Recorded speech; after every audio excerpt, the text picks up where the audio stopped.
Hello friends, स्वागत है आप सभी का स्पर्श पीएससी एजुकेशन सेंटर के चैनल में।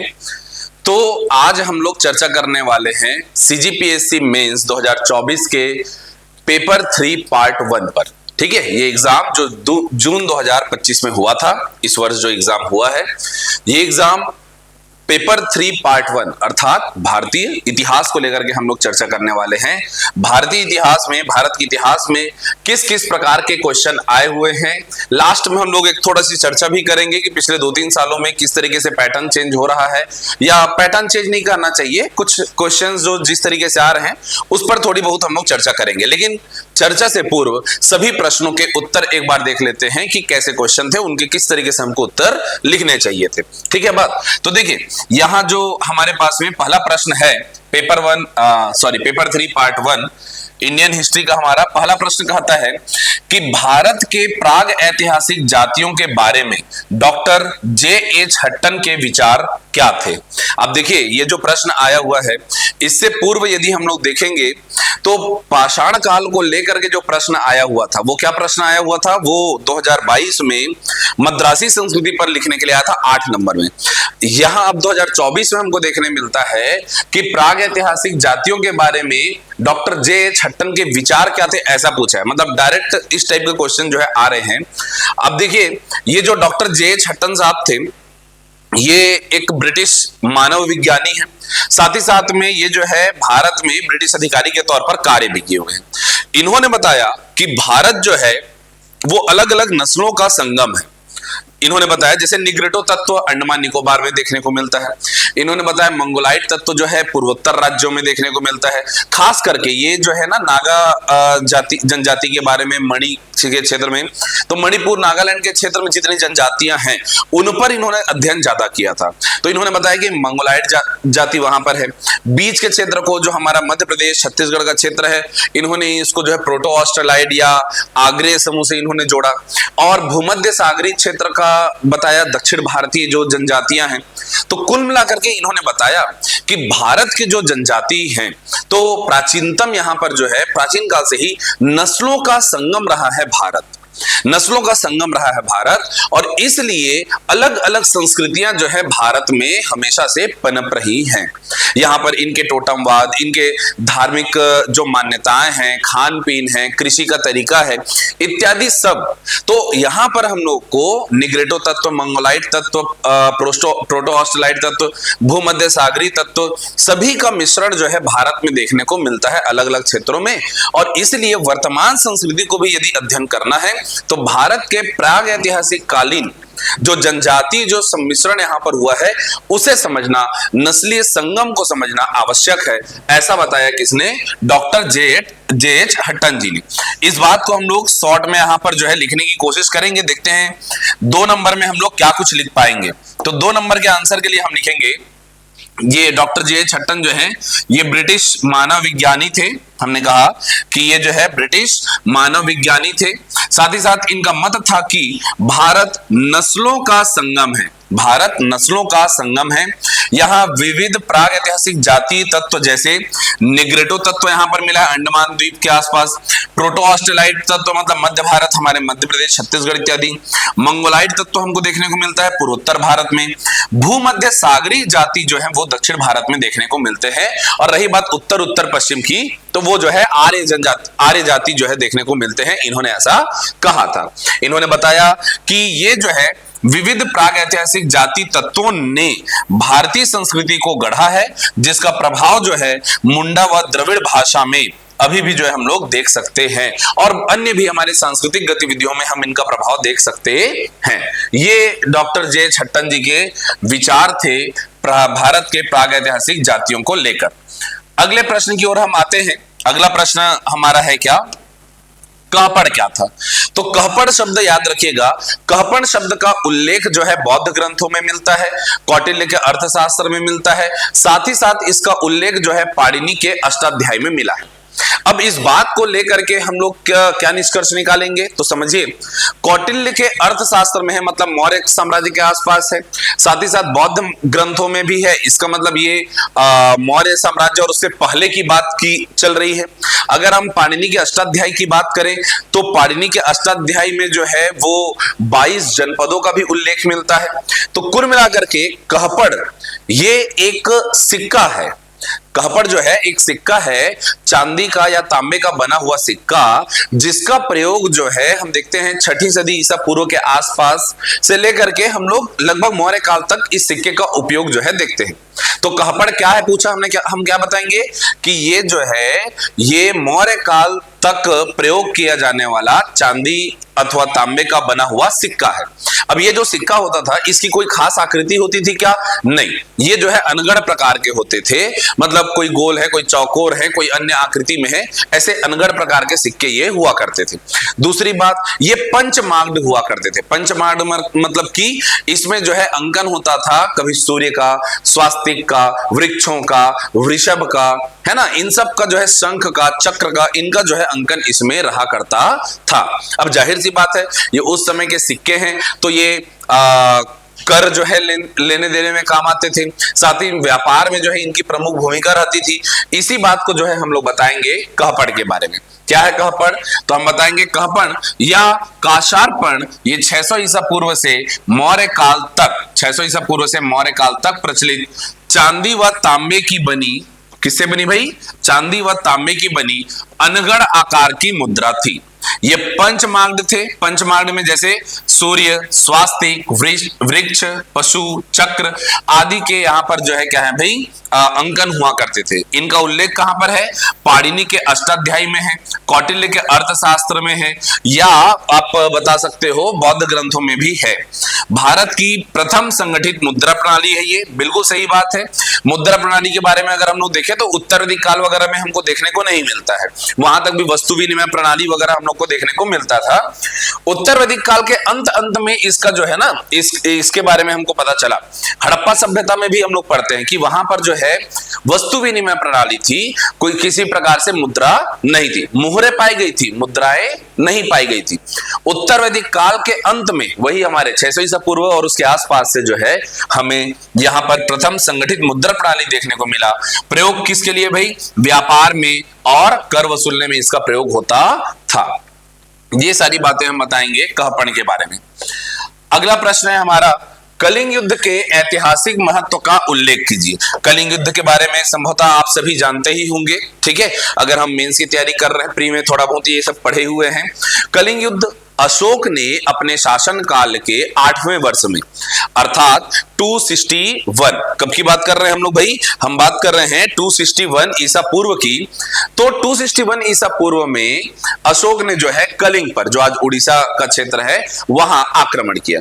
कलिंग क्षेत्र में आक्रमण करके अशोक ने उस क्षेत्र को जीता और उस युद्ध में इतने ज्यादा लोग मारे गए थे, लगभग बताया जाता है 1 लाख लोग मारे गए, 1.5 लाख से अधिक लोग जो है वहां घायल रहे।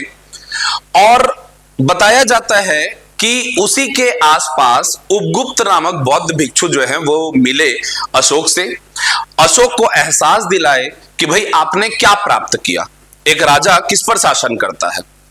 यहां से अशोक का हृदय जो है वो परिवर्तित हुआ।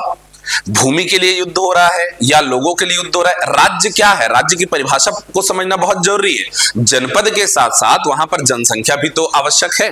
तो बिल्कुल इस बारे में अशोक ने थोड़ा सा विचार किया। उपगुप्त के प्रभाव में आकर के अशोक जो है धीरे से इसका हृदय परिवर्तन हुआ और वह अशोक जो सम्राट, चक्रवर्ती सम्राट बनने निकला था, अब वो धम्माशोक के रूप में आगे जो है बढ़ चला। अशोक ने युद्ध नीति का त्याग किया, वह धम्म नीति की ओर आगे बढ़ चला। तो कुल मिलाकर के हम देखते हैं कि इस युद्ध का महत्व अगर पूछ रहा है तो 261 ईसा पूर्व में हुआ है ये युद्ध। एक तो राजनीतिक रूप से महत्व है क्योंकि मौर्य साम्राज्य का साम्राज्य विस्तार हुआ। देखो अशोक का हृदय परिवर्तन परिवर्तन हुआ कि अब मैं युद्ध नहीं करूंगा, लेकिन युद्ध करके कलिंग को जीता है, उस कलिंग को उसने छोड़ा नहीं, उसको तो अपने राज्य मिला लिया ना। तो राजनीतिक महत्व कि कलिंग तक मौर्य साम्राज्य का विस्तार हुआ। दूसरा, अशोक का हृदय परिवर्तन हुआ, युद्ध नीति त्याग करके उसने धम्म नीति अपनाया। मतलब ये एक प्रकार का कहना चाहिए मानवीय या धार्मिक महत्व हमको देखने को मिल गया। तीसरी बात, अशोक ने जो है क्या किया, वो अपने राज्य में भी लोगों को हमेशा जो है दया, करुणा, प्रेम इत्यादि धम्म नीति के लिए वो प्रेरित करने लगा। मतलब जो है यहाँ पर हम लोग इसके धार्मिक और सामाजिक महत्व को देखते हैं। इस युद्ध के कारण ही अशोक का हृदय परिवर्तन हुआ था। वैश्विक महत्व के रूप में हम लोग देखते हैं क्या कि अशोक ने न केवल अपने राज्य में बल्कि अन्य क्षेत्रों में भी गौतम बुद्ध के विचारों को प्रचार प्रसार किया, और बौद्ध धर्म के अलावा वो स्वयं का जो नया धम्म नीति बनाया था, बौद्ध धर्म से अलग है धम्म नीति, उस धम्म नीति को भी वो प्रचार प्रसार किया, जिसमें आप देखते हो श्रीलंका गए थे, उसके बेटे बेटी महेंद्र और संघमित्रा वगैरह जो है वहां पहुंचे थे। तो ऐसे जो है विदेशी संबंध भी उसने अच्छे बनाए, विदेशी संबंध भी उसने जो है धार्मिक आधार पर या कहना चाहिए मानव मूल्यों के आधार पर बनाए थे। यही सब जो है महत्व है किसका, कलिंग के युद्ध का। बोला गया कलिंग युद्ध का ऐतिहासिक महत्व का उल्लेख कीजिए। अब भाई देखो, बहुत इसको जो है बहुत आप सही तरीके से स्पेस का यूज करना। यदि आपको लग रहा है कि मुझे 3-4 पॉइंट याद आ रहे हैं, हमारे पास 5 लाइन अब मिल रहा है, तो 5 लाइन में हमको लिखना है। जगह स्पेस का यूटिलाइजेशन सबसे इंपॉर्टेंट है। आप जो है ऊपर भी हेडिंग डाल दो, कलिंग युद्ध ब्रैकेट में लिख दिया हम लोग 261 ईसा पूर्व में जो है कलिंग युद्ध, इसका महत्व, और उसके बाद 4 पॉइंट लिख दो। स्पेस खाली नहीं दिखना चाहिए, आपको स्पेस फिल करना आना चाहिए। हम सोच विचार करके लिखे तो हमने क्या किया, देखो भाई कलिंग युद्ध के बारे में यदि बुक ओपन करोगे तो पूरा 2 पेज 3 पेज 4 पेज मिल जाएगा। हमें 2 नंबर के लायक क्या और कितना लिखना है ये इंपॉर्टेंट है, वो बात सीखिए। तो किस तरीके से हमने लिखा, कलिंग युद्ध यहां पर हमने दर्शा दिया 261 ईसा पूर्व का महत्व। अब उसके बाद 5 बिंदु हम लोग 5 महत्व बताएंगे। पहला, अशोक ने कलिंग को मौर्य साम्राज्य में शामिल कर लिया। दूसरा, युद्ध में जो है लगभग 1 लाख लोग मारे गए और इससे अशोक जो है वो विचलित हो गया, इसलिए वह युद्ध नीति का त्याग करके धम्म नीति को अपना लिया। धम्म महामात्रों की नियुक्ति की और अभिलेखों से मानव मूल्य स्थापित किया। वही धम्म की बात, दया, करुणा, प्रेम है ना, इसको अपनाना है। राग द्वेष को क्या है भाई छोड़ना है, घृणा को छोड़ना है, ऐसी बातें बता रहे हैं। और हम लोग देखते हैं विदेशी महत्व में बौद्ध धर्म का श्रीलंका, मध्य एशिया, दक्षिण पूर्व एशिया तक इसने क्या किया, प्रचार किया। तो बौद्ध धर्म का प्रचार प्रसार करना, अपने राज्य में धम्म नीति अपनाना, खुद जो है क्या है भाई युद्ध नीति का त्याग करना, ये सब क्या है कलिंग युद्ध के ऐतिहासिक महत्व देखने को मिलते हैं। ठीक है बात, ये 5 बिंदु हमने बना लिए थे।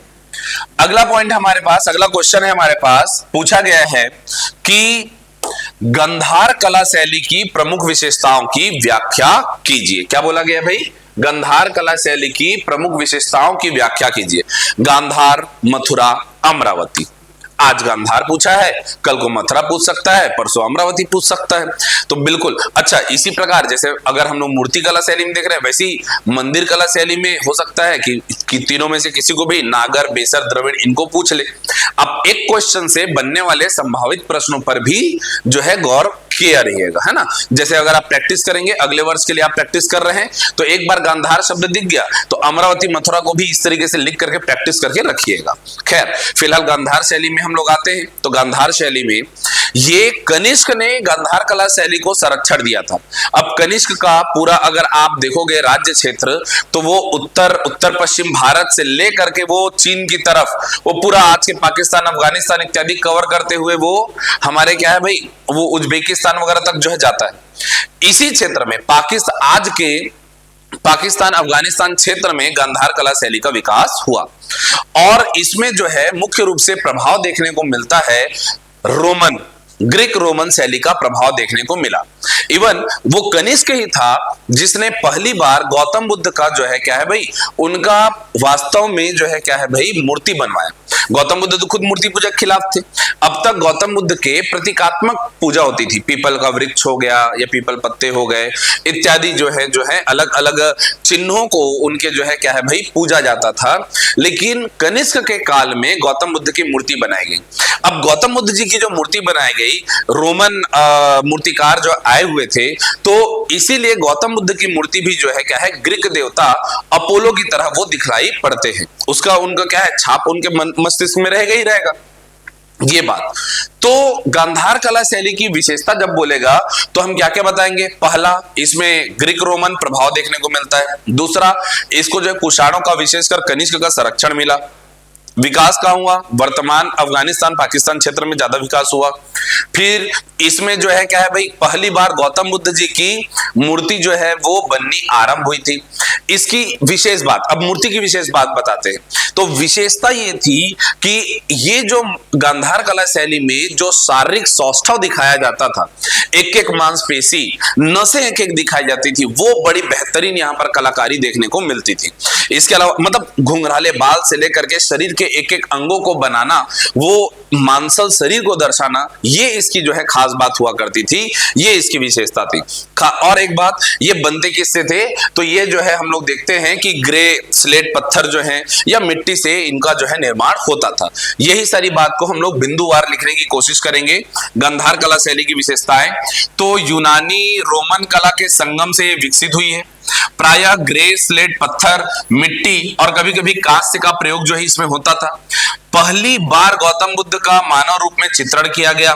मूर्तियां शारीरिक सौष्ठव, घुंघराले बाल और वस्त्रों के लहर युक्त हुआ करते थे। मतलब ऐसा लगता था एकदम जीवंत जो है वो चित्रण, यहाँ पर चित्रण नहीं, जीवंत मूर्ति जो है यहाँ पर बनाई जाती थी। प्रमुख केंद्र क्या है भाई?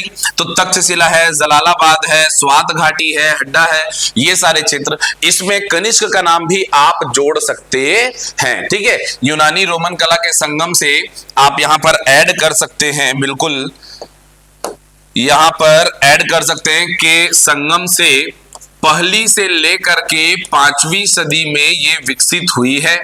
एक बात ये भी आप ऐड कर सकते हैं।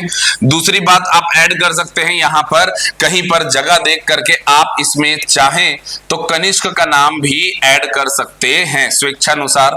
2 नंबर की बात है, अगर आप नहीं भी किए हैं तो बाकी विशेषता बता करके आप जो है अंक अर्जित कर सकते हैं, ठीक है। तो ये हमारे पास 2 नंबर का चौथा प्रश्न। अगले प्रश्न पर आते हैं। 5वां प्रश्न पूछा गया, बुद्ध धर्म में महाभिनिष्क्रमण से आप क्या समझते हैं? महाभिनिष्क्रमण है ना, महाभिनिष्क्रमण, इससे हम क्या समझते हैं? तो महाभिनिष्क्रमण, आप लोगों ने अगर बौद्ध मत बहुत अच्छे से पढ़ा है तो किस प्रकार सिद्धार्थ जो है वो गौतम बुद्ध बनते हैं, इसकी कहानी है क्या ये महाभिनिष्क्रमण।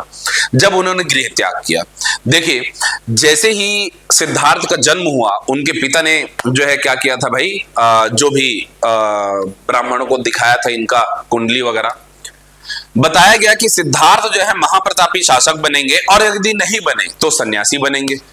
ताकि वो सन्यासी ना बन जाए, इसलिए हमेशा से राजमहल में रखा सुद्धोधन ने अपने पुत्र सिद्धार्थ को। लेकिन 29 वर्ष की आयु में सिद्धार्थ अपने सारथी जो है के साथ में जो है वो निकल पड़े, ठीक है। चन्ना उनके सारथी का नाम था। चन्ना के साथ वो निकल पड़े। उन्होंने 4 चीजें देखी। पहला, उन्होंने देखा एक वृद्ध व्यक्ति।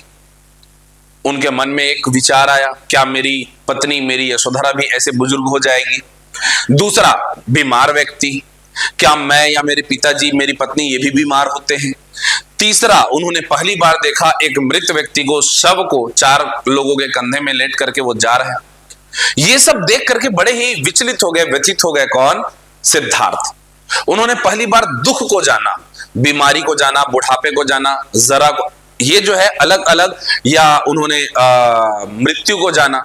इनको देख करके सिद्धार्थ को लगा कि जीवन में अगर ये सब सत्य है तो फिर मैं राजमहल के अंदर किस प्रकार का सुख भोग रहा हूं। उन्होंने चौथा उन्होंने देखा चीज, उन्होंने देखा एक सन्यासी को।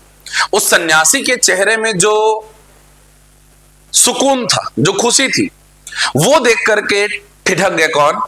सिद्धार्थ। चन्ना से पूछ रहे हैं वो, ये इनको नहीं पता है क्या कि संसार में इतने दुख है, बुढ़ापा है, मृत्यु है, बीमारी है, इनको नहीं पता है क्या? बोले इनको पता है। अगर इनको पता है तब भी ये इतने सुकून से क्यों है? मुझे ये सुकून चाहिए, जो राजमहल में सुख मिल रहा है वो नहीं, मुझे ये चाहिए। समझ में आ गया चन्ना को कि भाई ये दूसरे लाइन पर जा रहे हैं। तुरंत उन्होंने गाड़ी घुमाया, घर के अंदर ले गए, राजमहल के अंदर ले गए। और इसी समय अब समझिए महाभिनिष्क्रमण क्या है। इसी समय सिद्धार्थ जो हैं वो उसी रात कर देते हैं गृह त्याग। 29 वर्ष की आयु में उन्होंने गृह त्याग कर दिया। उन्होंने वो समझ गए कि अगर मुझे किसी सत्य को जानना है, परम सत्य को जानना है, या वो सुकून मुझे चाहिए, तो मुझे सांसारिक जो जीवन है इसका त्याग करना होगा। इसे ही कहा गया महाभिनिष्क्रमण। इसका प्रतीक है घोड़ा, क्योंकि वो अपने घोड़ा कंथक में बैठ करके निकल गए थे। निकल करके वो पहुंचे और बाद में उनको ज्ञान की प्राप्ति होती है। 6 वर्ष के बाद में उनको ज्ञान की प्राप्ति होती है। फिर वो जो है आगे चल के हो सकता है जैसे महाभिनिष्क्रमण पूछा है, अगले कभी किसी एग्जाम में जो है क्या है भाई, धम्म चक्र पत्तन क्या है इत्यादि पूछ लिया जाए, तो गौतम बुद्ध के ये जो पूरे ज्ञान प्राप्ति का जो किस्सा है इसी को लेकर के जो है पूछा गया है क्या, महाभिनिष्क्रमण क्या है। आगे जो है जब वो पहुंचते हैं वो कई साल तक तो वो बिना कुछ खाए पिए जो है अपने आप को तकलीफ देते हैं। एक बार वो सांख्य दर्शन के आचार्य अलार कलाम से मुलाकात होती है उनकी, सांख्य दर्शन के बारे में वो सीखते हैं। और इसीलिए बौद्ध मत में आप देखना कि संसार की रचना कैसे हुई का प्रश्न का उत्तर जो है ये प्रकृति और पुरुष के सिद्धांत के आधार पर ही देते हैं, जो सांख्य दर्शन वाला है। खैर वो तो उनके ज्ञान प्राप्ति के बाद आगे की बात हो गई, हम यहीं तक रुक जाते हैं। महाभिनिष्क्रमण क्या है, तो हम बोलेंगे महाभिनिष्क्रमण का आशय बुद्ध के सत्य के खोज के लिए गृह त्याग से है। क्या बोला हमने, बुद्ध के सत्य के खोज के लिए गृह त्याग से है। 29 वर्ष की आयु में सिद्धार्थ ने रोगी, बुजुर्ग, शव व सन्यासी को देख वैराग्य भाव से राजपाट, वैभव व ऐश्वर्य का परित्याग किया। वे सत्य व मोक्ष की खोज में चले गए। इस त्याग को ही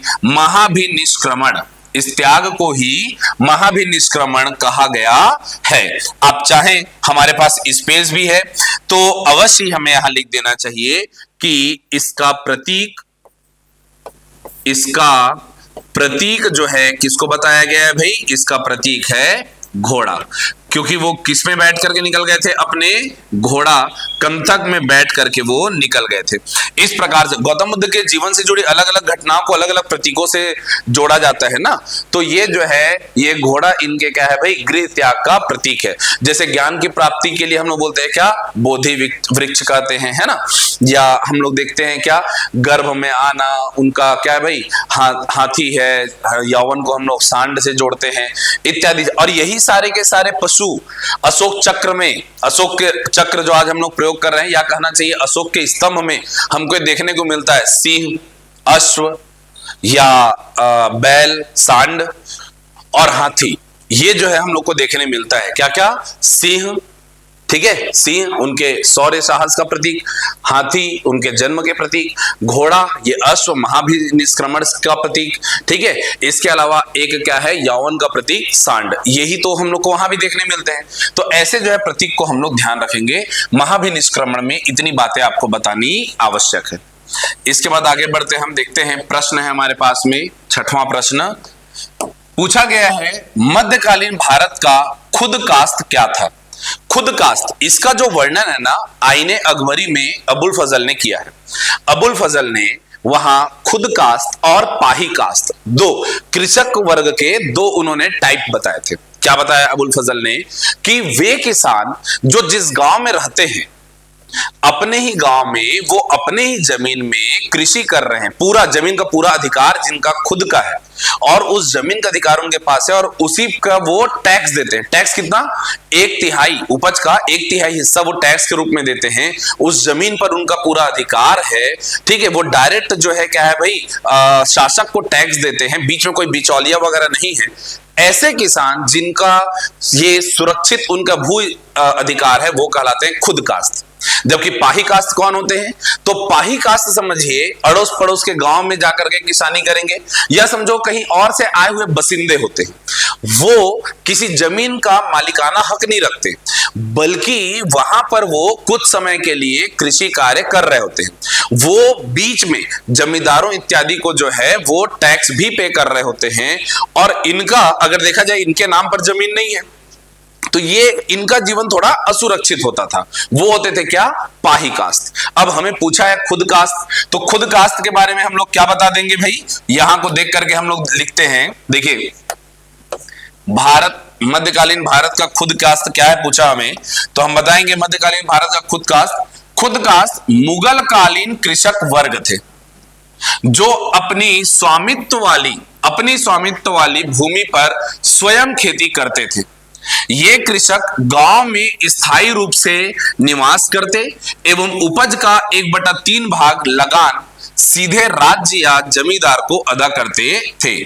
अबुल फजल ने आईने अकबरी में खुद कास्ट व पाही कास्ट का उल्लेख किया है। तो क्या क्या बात यहां पर हम लोग को बताना जरूरी है? खुद कास्ट ये शब्द हमको कहां मिल रहा है? अबुल फजल के आईने अकबरी में। तो जाहिर सी बात है ये जो है ये कहां से संबंधित शब्दावली होगी? मुगल काल से संबंधित शब्दावली है। कौन सा शब्द है? तो एक कृषक वर्ग था, दो कृषक वर्ग थे, खुद कास्ट और पाही कास्ट। खुद कास्ट जो अपने अधिकार वाली स्वयं की जमीन पर जो कृषि करते थे और शासक को या जमींदार को डायरेक्ट 1/3 हिस्सा उपज का अपना टैक्स पे करते थे, वो कहलाते थे खुद कास्ट। ठीक है बात? वैसे ये जो है खुद कास्ट, पाही कास्ट वगैरह सब हमारे बुक में दिया हुआ है, यदि आप बहुत ध्यान से पढ़े होंगे तो कोई उटपटांग क्वेश्चन नहीं है ना। बहुत सारे स्टूडेंट जो है बता रहे थे सर एकदम थोड़ा सा 2 नंबर में ऐसी चीजों को पूछा था कि लिख नहीं पा रहे थे टाइप का, ये खुद कास्ट को देख करके या हट्टन साहब वाली बात को देख करके। तो प्रोफेसर हट्टन वाली जो क्वेश्चन था वो तो ठीक है, समझ में आता है, लेकिन ये जो है खुद कास्ट जो है अच्छे से लिखा जा सकता था। आइए अगला क्वेश्चन हमारे पास 2 नंबर का, सहायक संधि के प्रावधानों को लिखिए। क्या था सहायक संधि? आप लोग को याद होगा सहायक संधि मतलब की बात चल रही किसकी? वेलेज़ली की। ये दो तो बहुत इंपॉर्टेंट है ना, हड़प नीति जो है डलहौजी वाला और सहायक संधि जो है क्या? वेलेज़ली वाला। ये दोनों तो आपको पढ़ करके रखना ही चाहिए। सहायक संधि के अंतर्गत क्या होता था भाई? तो वेलेज़ली ने क्या किया था, ये थोड़ा तिकड़म बुद्धि इन लोग का, एक तो तिकड़म बुद्धि जो है पहले चला लिया था क्लाइव ने द्वैत शासन वाला। द्वैत शासन के बाद में जो है बात अब बहुत ज्यादा लूट मार हो गया टाइप का जो है जब दिखने लग गया, तब फिर ये सहायक संधि वाला कॉन्सेप्ट आया। सहायक संधि के अंतर्गत अंग्रेजों ने क्या नीति बनाई थी? ये नीति जो है ये क्या थी, ये समझते हैं। तो पहला, जो राज्य सहायक संधि स्वीकार करेगा, और स्वीकार करेगा मतलब युद्ध वगैरह करके स्वीकार करवाया जाता था। ठीक है, जैसे मैसूर में आक्रमण हुआ था, याद है? आंग्ल मैसूर युद्ध हुआ, चारों आंग्ल मैसूर युद्ध। पहले युद्ध में तो हैदर अली जो है वो क्या है भाई, वो अंग्रेजों को पराजित करते, मद्रास की संधि, मद्रास को घुस के संधि के। दूसरे आंग्ल मैसूर युद्ध में हम लोग देखते हैं कि युद्ध के बीच में ही 2 वर्ष लड़ने के पश्चात में क्या है भाई, हैदर अली का मृत्यु को प्राप्त हो गया और युद्ध किया किसने? आगे चल के टिप्पू सुल्तान ने। टिप्पू सुल्तान, वहां पर मंगलौर की संधि हो जाती है। तीसरे युद्ध में फिर से टिप्पू सुल्तान जो है वो लड़ता है, लेकिन तीसरे युद्ध में भी टिप्पू सुल्तान एक प्रकार से पराजित ही होता है। ठीक है, श्रीरंगपट्टनम की संधि हो जाती है। चौथा युद्ध, इसमें टिप्पू सुल्तान लड़ते लड़ते मारा गया। 100 दिन गिदड़ की भांति जीने से बेहतर है एक दिन जियो लेकिन शेर की भांति जियो। टिप्पू सुल्तान को पता था ना क्या है भाई, युद्ध में पराजित होना तय है, मरना तय है, फिर भी टूट पड़ा मैदान में, हारा भी, मृत्यु को प्राप्त हुई। और तब जो है सहायक संधि, वेलेज़ली ने सहायक संधि मैसूर पर लागू करवाया। ऐसे लागू होता था सहायक संधि। ठीक है, ऐसे लागू होता था सहायक संधि। तो सहायक संधि में होता क्या था? पहली बात, जो राज्य सहायक संधि स्वीकार कर रहा है वह किसी भी दूसरे पड़ोसी राज्यों के साथ या अन्य विदेशी शक्तियों के साथ में किसी प्रकार की कोई संधि नहीं करेगा, ना ही किसी भी ऐसे राज्य से अपने यहां कोई व्यक्ति अधिकारी नियुक्त करेगा। सहायक संधि के तहत राज्य के सुरक्षा की पूरी जिम्मेदारी अंग्रेजों को दी जाती थी। मतलब राज्य में जो सैनिक होंगे वो किसके होंगे? अंग्रेजों के होंगे। लेकिन उन सैनिकों का वेतन कौन देगा? सैनिकों का वेतन देगा वह राज्य। मतलब मैसूर जैसे हारा तो मैसूर में आर्मी किसकी तैनात हो जाएगी? अंग्रेजों की। उस आर्मी को वेतन कौन देगा? मैसूर राज्य। और अगर राज्य वेतन देने में सक्षम नहीं रहा तो उस राज्य के कुछ हिस्से, जैसे मान लेते हैं कि 1 साल तक वेतन नहीं दे पा रहा है, तो उस राज्य का कुछ हिस्सा जो है वो अंग्रेजों को सौंप देना पड़ेगा। अंग्रेज मतलब लूट। देखो लूट की कैसी पद्धति है। अंग्रेज भारत में धीरे धीरे अपने सैनिकों को विस्तार करते जा रहे हैं और उन सैनिकों का वेतन अंग्रेज नहीं दे रहे हैं, भारतीय ही दे रहे हैं। भारतीय ही दे रहे हैं अंग्रेजों के सैनिकों के खर्चे। यह है सहायक संधि। फिर बोला गया कि अंग्रेज जो है वो राज्य के संपूर्ण, देखो जितने भी विदेशी मामले हैं, बाहरी मामले हैं, उस पर तो अंग्रेजों का कब्जा हो गया, सेना पर अंग्रेजों का कब्जा हो गया, लेकिन अंग्रेजों ने कहा कि हम राज्य के आंतरिक मामलों में हस्तक्षेप नहीं करेंगे, राज्य के आंतरिक मामले में हस्तक्षेप नहीं करेंगे। लेकिन अगला क्लॉज भी सुन लो, बोले कि राज्य में एक अंग्रेजी अधिकारी राज दरबार में नियुक्त किया जाएगा। वो अंग्रेजी अधिकारी क्या करेगा राज दरबार में? हस्तक्षेप नहीं करेगा, वो खाली नाक कान बंद करके बैठे रहेगा क्या वो? तो ये सहायक संधि है, समझ रहे हो? क्या क्या बात हो गई भी यहां पर आपको जैसे बोला गया, यहां पर गौर कीजिएगा। सहायक संधि के प्रावधानों को लिखिए। हमको पता है 5-6 लाइन की जरूरत पड़ सकती है, तो हम फिर से ये वाला तरीका अपनाएंगे और इसमें हम हाईलाइट कर देंगे क्या? सहायक संधि, वेलेजली की सहायक संधि। देखो यहां पर नाम हमने बता दिया, किसकी सहायक संधि? वेलेजली की सहायक संधि। हमने ये भी बता दिया 1798, तो 2 फैक्ट हम लोग यहां पर ले आए। इसके बाद राज्य में अंग्रेजी सेना रखना व उसका खर्च उठाना, एक पॉइंट। दरबार में अंग्रेज रेजिडेंट की नियुक्ति, विदेशी संबंधों हेतु अंग्रेजों की अनुमति अनिवार्य, बाहरी आक्रमण से रक्षा के लिए अंग्रेजों पर आश्रित हो गई है, विदेशी प्रतिनिधियों के राज्य में स्थान देने पर प्रतिबंध। तो ये जो है क्या था? सहायक संधि के कुछ प्रावधान थे, इनको जो है बताना था। बोला तो था प्रावधान लिखने के लिए, लेकिन आप वेलेजली का नाम, ये ईयर, ये सब बता दो तो अच्छी बात है। अगर ये 4 नंबर में होता तो हम आगे और भी बताते कि वेलेजली की सहायक संधि सबसे पहले हैदराबाद ने जो है वो क्या है भाई, हैदराबाद वो अपनाया था। बाद में जो है हैदराबाद के बाद में आ गया क्या? मैसूर, फिर तंजौर, है ना? मैसूर फिर तंजौर आ गया। फिर उसके बाद में हम लोग देखते हैं अवध ने भी स्वीकार किया, फिर पेशवाओं ने भी, फिर सिंधिया ने, कई सारे जो है फिर आगे जो है ये श्रृंखला आगे बढ़ चली। ठीक है, बात याद रख सकते हैं आप लोग। सबसे पहले जो है क्या? हैदराबाद, फिर मैसूर, फिर तंजौर, फिर उसके बाद में अवध, है ना? फिर मराठा पेशवा, फिर उसके बाद में क्या? सिंधिया वगैरह करते करते ये जो है अपनाते चले गए थे क्या? ये सहायक संधि को। ठीक है बात। चलिए भाई, अगला क्वेश्चन है हमारे पास में 8वां क्वेश्चन, 2 नंबर का अंतिम प्रश्न है ये, बहुत ध्यान से पढ़ लेते हैं। इलाहाबाद की दूसरी संधि अगस्त 1765, अच्छा ईयर बता भी दिया है। इलाहाबाद की दूसरी संधि की विवेचना करें। इलाहाबाद की दूसरी संधि ये कब हो रहा है? ध्यान दीजिए। क्लाइव आया, प्लासी का युद्ध हो गया, मीर जाफर को गद्दी पर बैठाया गया। मीर जाफर जब काम का आदमी नहीं लगा तो मीर कासिम को बैठाया गया, लेकिन मीर कासिम वो जो है समझ गया था अंग्रेजों की चाल को, इसलिए जो है वो अपने सैन्य व्यवस्था वगैरह बनाने लग गया, अपने इनकम के सोर्स बनाने, अंग्रेजों से पंगा लिया कुल मिलाकर के। ठीक है, दस्तक को सबको उपयोग करने दे दिया वगैरह वगैरह, कई सारे निर्णय उसने लिए। अंततः मीर कासिम को पद से हटा दिया गया और फिर से मीर जाफर को गद्दी पर बैठाया गया। मीर कासिम जो गिरिया का युद्ध है ना, मनिहारी का युद्ध, उदयनाला का युद्ध, कई सारे युद्ध कर चुका है और हर युद्ध में लगभग पटवा का युद्ध वगैरह कर करके अंग्रेजों से हारा है मीर कासिम। मीर कासिम अवध के नवाब शुजाउद्दौला और दिल्ली के बादशाह शाह आलम द्वितीय, इन दोनों को मिलाकर ये पूरे भारत, पूरा उत्तर भारत अब कवर हो गया समझो। दिल्ली का बादशाह शाह आलम द्वितीय, अवध का नवाब शुजाउद्दौला और खुद मीर कासिम, ये तीनों महाशक्ति मिलकर के अंग्रेजों पर आक्रमण करते हैं। 1764 में होता है बक्सर का युद्ध। इस युद्ध में इस समय युद्ध का नेतृत्व अंग्रेजों की तरफ से जो है हम देखते हैं यहां पर जो है, यहां पर जो है हेक्टर मुनरो जो है क्या है भाई, युद्ध सेनापति था किसका? अंग्रेजों की सेना का। अंग्रेज जो है इस युद्ध में जीत जाते हैं।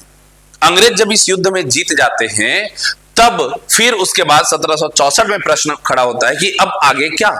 इतना बड़े राज्य का प्रशासन, देखो ये अचानक कोई जीत मिल जाती है तब भी बड़ा कंफ्यूजन होता है। जैसे यदि आप अभी मेंस की तैयारी नहीं कर रहे होते, सिर्फ प्री तैयार कर रहा है कोई बच्चा और वो जा करके फरवरी में उसने प्री दिया, पेपर ठीक ठाक गया था, अचानक मार्च में पता चलता है प्री निकल गया। अब बाकी लोग खुश होंगे कि उसका प्री निकल गया, लेकिन वो अंदर ही अंदर हैरान परेशान कि अब मार्च और अप्रैल मई भर में 3 महीने मेंस की तैयारी कैसे करूं? ये अच्छी बात नहीं, अब ये तो भयंकर बड़ी चुनौती आ गई। वैसे ही अंग्रेजों के साथ हुआ, वो आए थे व्यापार करने और वो भारतीयों पर विजय हासिल करना भी चाह रहे थे, लेकिन धीरे धीरे छोटा छोटा इतना बड़ा क्षेत्र जीत गए लोग, अब करे तो करे क्या? तब फिर से बुलाया जाता है क्लाइव को। क्लाइव अब दोबारा आया भारत और 1764 में युद्ध हुआ था। उसी बक्सर के युद्ध का परिणाम है ये 1765 का इलाहाबाद की संधि। इलाहाबाद की संधि दो अलग अलग चरणों में हुई। प्रथम चरण में अवध के नवाब शुजाउद्दौला के साथ, और इलाहाबाद की दूसरी संधि जो हुई है ये हुई है भाई दिल्ली के बादशाह शाह आलम द्वितीय के साथ। तो मुगल बादशाह शाह आलम द्वितीय और क्लाइव, ईस्ट इंडिया कंपनी का गवर्नर क्लाइव, इनके बीच में जो संधि होती है उसी को हमने बोला इलाहाबाद की दूसरी संधि। पहली संधि किसके साथ हुई है? वो हुआ है भाई ये क्लाइव और कहना चाहिए अवध के नवाब शाह शुजा से। तो देखो इसमें प्रावधान क्या क्या है, इनकी विवेचना करने के लिए बोला गया क्या क्या प्रावधान है। तो अवध के नवाब से शुजाउद्दौला से इलाहाबाद और कड़ा का क्षेत्र ले लिया गया था। वो इलाहाबाद और कड़ा का क्षेत्र दे दिया गया किसको? मुगल बादशाह को। और मुगल बादशाह को इलाहाबाद में रहने के लिए मजबूर किया गया अंग्रेजों के संरक्षण में। दूसरी बात, 26 लाख रुपए वार्षिक जो किराया है इसके आधार पर बिहार, बंगाल, उड़ीसा, इन सब की दीवानी अधिकार जो है वो दे दिया गया अंग्रेजों को कि हाँ भाई यहां से पूरा राजस्व कलेक्शन वगैरह ये जो है पूरा क्या है भाई अंग्रेज जो है वो यहां पर पूरा दीवानी अधिकार इनको दे दिया गया है। तीसरी बात, इन क्षेत्रों में यही बिहार, बंगाल, उड़ीसा के क्षेत्र में पूरे जो निजामत कार्य थे वो भी करने होंगे किसको? अंग्रेजों को। और इसके बदले उनको जो है क्या है 53 लाख रुपए दिया जाता था। तो समझिएगा अब लाभ किसका हो रहा है। देखो क्या क्या होगा भाई, सम्राट शाह आलम द्वितीय कंपनी के संरक्षण में इलाहाबाद में रहना पड़ा। इसी में आप मेंशन कर सकते हो स्पेस के अनुसार कि इलाहाबाद और कड़ा का क्षेत्र जो है वो शाह आलम द्वितीय को दिया गया। लिया किससे? अवध के नवाब से। दिया किसको? यहां शाह आलम द्वितीय को। फिर बंगाल, बिहार, उड़ीसा की दीवानी 26 लाख रुपए वार्षिक के बदले ईस्ट इंडिया कंपनी को दे दी गई। मतलब ईस्ट इंडिया कंपनी जो है वो 26 लाख रुपए वार्षिक देगा किसको? सम्राट को। ठीक है, इसके बदले पूरी दीवानी जो है वो ईस्ट इंडिया कंपनी की। बंगाल, बिहार और उड़ीसा प्रांत के निजामत कार्य मुगल सम्राट द्वारा ईस्ट इंडिया कंपनी को सौंप दिए गए। और ईस्ट इंडिया कंपनी उसके जो है ईस्ट इंडिया कंपनी जो है हम लोग उसको मतलब मुगल सम्राट उसको 53 लाख रुपए जो है उनको देना है। ओवरऑल देख रहे हो वो हमको 26 लाख रुपए देंगे, पूरी दीवानी ले लिए। हम उनको निजामत कार्य करने के बदले कि आप कार्य करें उसके बदले 53 लाख रुपए देंगे। कितने लाख रुपए देंगे? 53 लाख रुपए देंगे। ऐसा तो डील हुआ है। और इस प्रकार इस संधि से जो है क्लाइव ने मुगल सम्राट को जंजीरों में जकड़ दिया था। कुल मिलाकर के आप देखिए बक्सर के युद्ध के बाद जो इलाहाबाद की संधि हुई थी ना, अचानक से विदेशी आकर के भारत में शासन करेंगे तो भारतीय जनता उनको स्वीकार कर नहीं पाएगी। और ये जो ईस्ट इंडिया कंपनी है, ब्रिटिश क्राउन नहीं आया है अभी, वो 1857 के बाद आएंगे। ईस्ट इंडिया कंपनी है ये मुनाफा कमाने के लिए भारत में आई है। इनका उद्देश्य तो पैसा कमाना है, इनका उद्देश्य भारत में शासन करना कभी नहीं रहा था। तो अचानक से इतना बड़ा राज व्यवस्था अगर मिल गया तो तब भी इसका उपयोग वो किस रूप में किए? आर्थिक लाभ के लिए। आर्थिक लाभ के लिए इन्होंने जो कुछ भी ये कर सकते थे उन्होंने किया। वापस से दिल्ली का सम्राट जो है वापस बना दिया किसको? शाह आलम को। अवध का नवाब बना दिया शुजाउद्दौला को। ठीक है, शुजाउद्दौला, मैं बीच में शायद एक बार शाह शुजा बोल गया था, शायद मुझे ऐसा याद आ रहा है। शुजाउद्दौला को बना दिए। तो ये बातें जो है आप याद रखेंगे कि नवाब बादशाह उन्हीं को वापस बना दिए। इधर जो है मीर जाफर मर गया था इसलिए उसके बेटे नजमुद्दौला को बना दिए। इस तरीके से राजा भारतीयों को ही बना दिए, लेकिन उनसे पूरे सैन्य अधिकार, उनसे पूरे क्या है भाई आर्थिक अधिकार, उनसे पूरे रेवेन्यू का जो अधिकार है वो पूरा अंग्रेजों ने ले लिया। बंगाल में द्वैध शासन बाद में लागू कर दिया गया।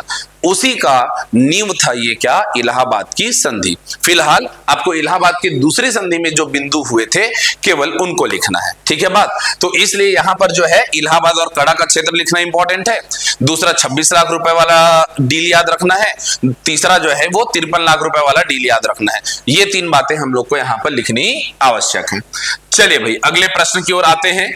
अब 4 नंबर का प्रश्न है हमारे पास। पूछा गया है सिंधु घाटी सभ्यता के धार्मिक जीवन का विश्लेषण कीजिए।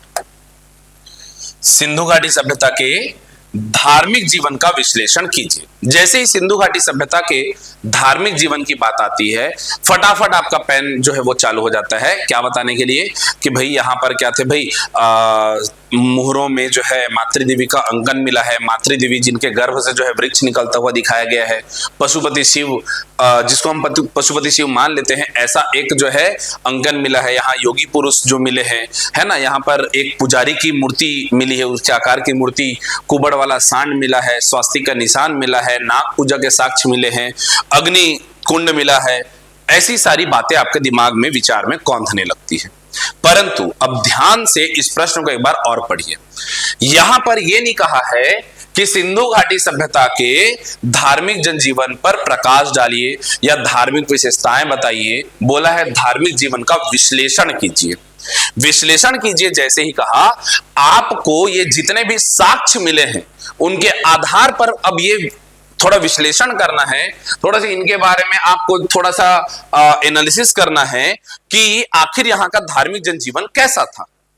तो इसके बारे में आप थोड़ा सा विचार करते हैं। अगर हम इस पूरे जितने भी साक्ष्य हमको प्राप्त हुए उन पर विचार करें तो हमें समझ में आता है कि सिंधु घाटी सभ्यता में, या कहना चाहिए हड़प्पा सभ्यता में, जो धार्मिक मान्यताएं थी वो भौतिकवादी थी। आगे चल के हम देखते हैं वैदिक संस्कृति और उसके बाद में नए नए दार्शनिक विचार की उत्पत्ति हुई।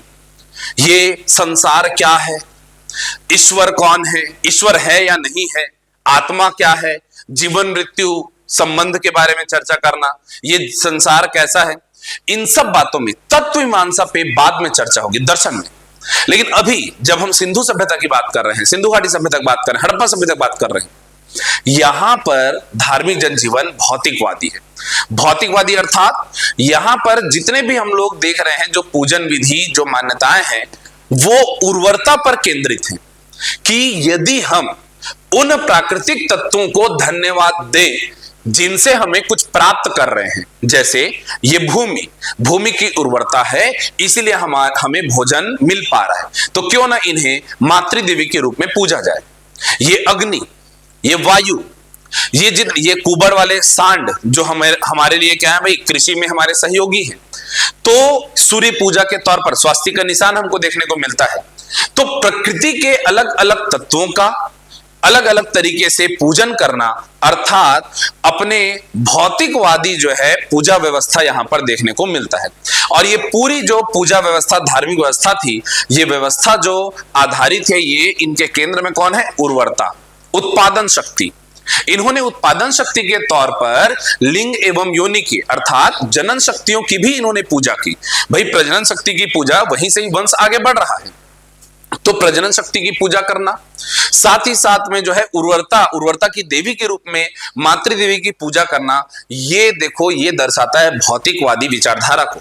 साथ ही साथ में आप प्रोफेसर मैक्स मुलर हुए, उन्होंने जो है बताया था इस बारे में, सॉरी मैक्स मुलर नहीं, फेयर सर्विस ने बताया था इसके बारे में कि वास्तव में हड़प्पा सभ्यता एक नगरीय सभ्यता बन सकी क्योंकि वहां की जो धार्मिक मान्यताएं भी वो भी उर्वरता केंद्रित थी।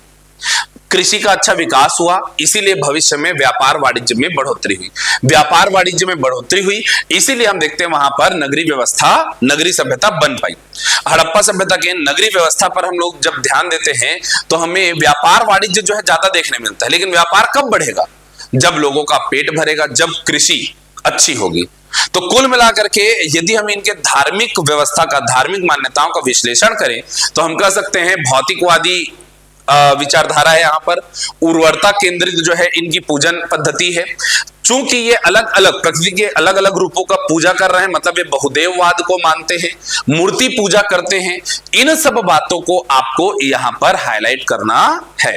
कैसे लिखेंगे हम लोग, देखिए सिंधु घाटी सभ्यता से प्राप्त अवशेषों के अध्ययन से यहाँ के धार्मिक स्वरूप प्रकृति एवं उर्वरता केंद्रित प्रतीत होता है, जो इस प्रकार है। क्या पहला आ गया भक्तिवाद। हाँ बिल्कुल ये भक्तिवाद था, एकदम साष्टांग जो है क्या है भक्तिवाद में थे, क्योंकि यहाँ पर मातृदेवी, पशुपति शिव इत्यादि के साक्ष्य जो है वो मिल रहे हैं, मूर्ति पूजा के साक्ष्य यहाँ से मिल रहे हैं, तो भक्तिवाद तो था।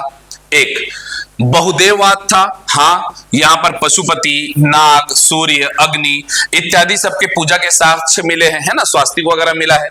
जीववाद भी था, क्योंकि यहाँ पर वृक्ष, नदियां, अग्नि, कुबड़ वाले सांड और ताबीज के भी साक्ष्य मिले हैं, तो मतलब जीववाद भी था यहाँ पर। उत्पादक शक्ति की पूजा होती थी, लिंग एवं योनि की पूजा के साक्ष्य प्राप्त हुए हैं यहाँ पर।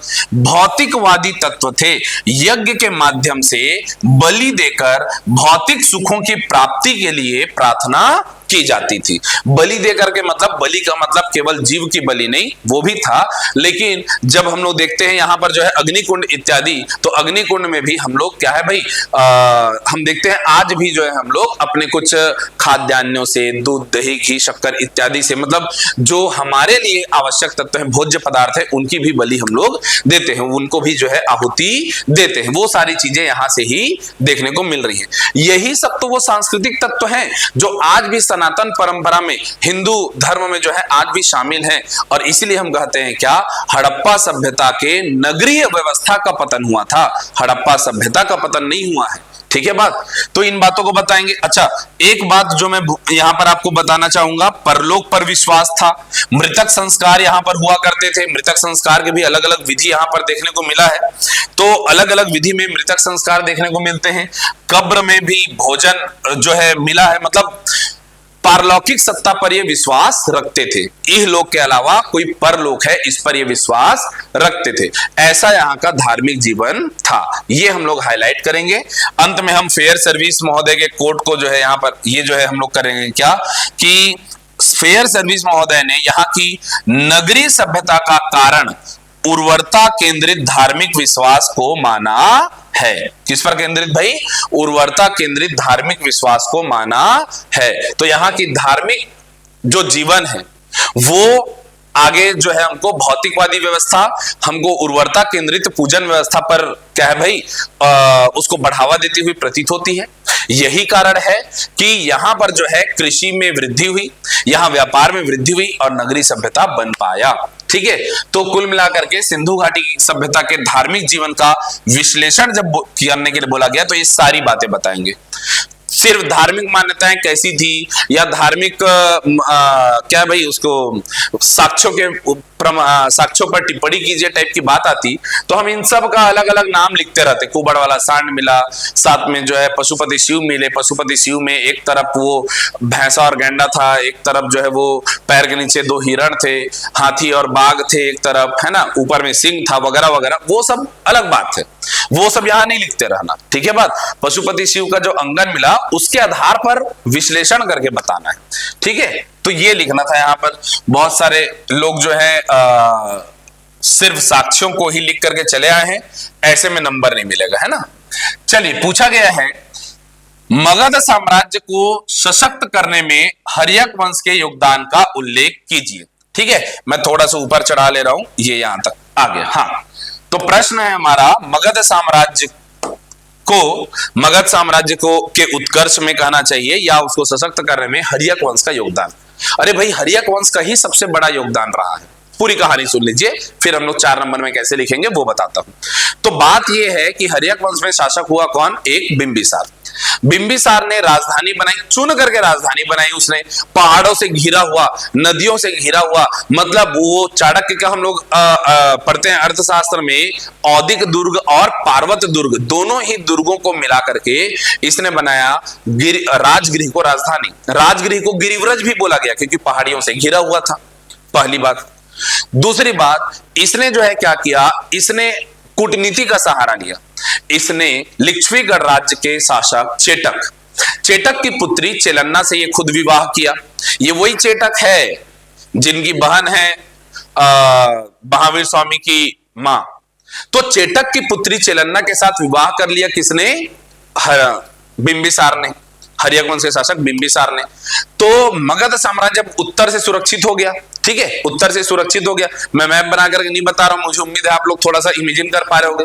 दूसरा, फिर इसने कोसल देश की राजकुमारी कोसला देवी से विवाह कर लिया। अब वास्तव में ध्यान रखिएगा, महाजनपद काल में 4 राज्य जो हैं शक्तिशाली थे मुख्य रूप से। एक तो खुद मगध है, एक कोसल है, एक अवंती है और एक है वत्स। ठीक है। तो यहां मगध के राजा बिंबिसार ने क्या कर दिया है भाई, कोसल देश की राजकुमारी कोसला देवी से विवाह कर लिया। तो अब ये जो है थोड़ा उत्तर पश्चिम से भी सुरक्षित हो गया। उत्तर से सुरक्षित हो ही चुका है क्योंकि चिलन्ना से विवाह कर चुका है। दूर देश, दूर मध्य देश मतलब आज का वो पंजाब हरियाणा वाला क्षेत्र, वहां मध्य देश की राजकुमारी क्षेमा से इसने विवाह कर लिया। तो अब दूर प्रांत से भी कोई इस पर आक्रमण कर नहीं सकता। तो 3 वैवाहिक संबंध इसने बनाए। उसके बाद अवंती का राजा था चंड प्रद्योत, और चंड प्रद्योत का तबियत खराब था। चंड प्रद्योत का जब तबियत खराब था तो बिंबिसार ने अपने राजवैद्य जीवक को उनके उपचार के लिए भेज दिया। इस प्रकार चंड प्रद्योत के साथ जो है एक प्रकार के मित्रवत संबंध बन गए, किसके, बिंबिसार के। तो वैवाहिक संबंध इसने बनाए, मित्रवत संबंध इसने बनाए, वो भी कहां का राजा, मैंने बोला अवंती। तो देखो, एक शक्तिशाली राज्य कोसल, विवाह हो गया। एक शक्तिशाली राज्य अवंती, विवाह मित्रवत संबंध बन गए। तो वत्स क्या ही कर लेगा, बीच में फंसा है वत्स। अगर वो अवंती पर अटैक करेगा तो इधर से मगध उसको मारेगा, अगर मगध पर अटैक करेगा तो इधर से अवंती मारेगा। कुल मिला के वत्स की भी शक्ति हो गई अपने आप छिड़। इस प्रकार हम देखते हैं कि बिंबिसार ने अपने कूटनीति से मित्रवत संबंध बनाकर, वैवाहिक संबंध बनाकर के मगध साम्राज्य को मजबूती दी।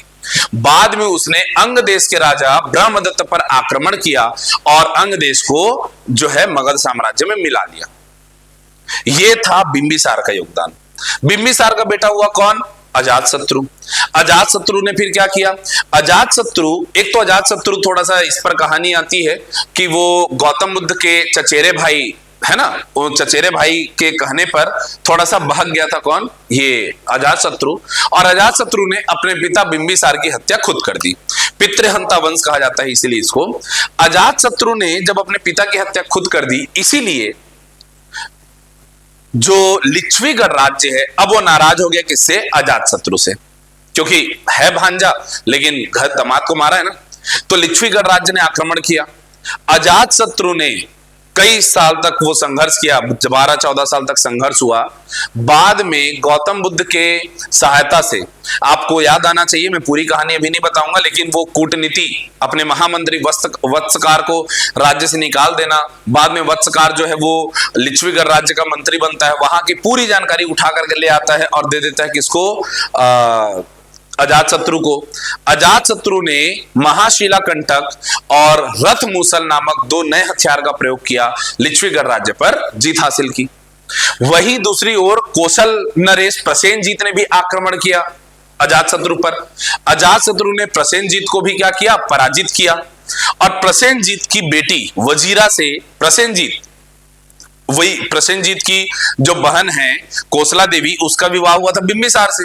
ठीक है, तो कोसला देवी का बेटा नहीं है ये अजातशत्रु, ठीक है, ये जो है चिलन्ना का पुत्र है।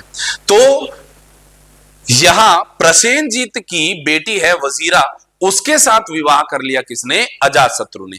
अब ये भी विवाह के बाद एक तरफ तो पूरे लिच्छवीगढ़ राज्य को ये अपने में मिला लिया, दूसरी तरफ कौशल से ये भी सुरक्षित हो गया।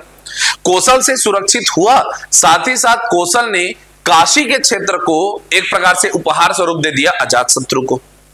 तो देखो, बिंबिसार ने भी वैवाहिक संबंध बनाए, मित्रवत संबंध बनाए और एक राज्य पर आक्रमण करके क्षेत्र विस्तार किया।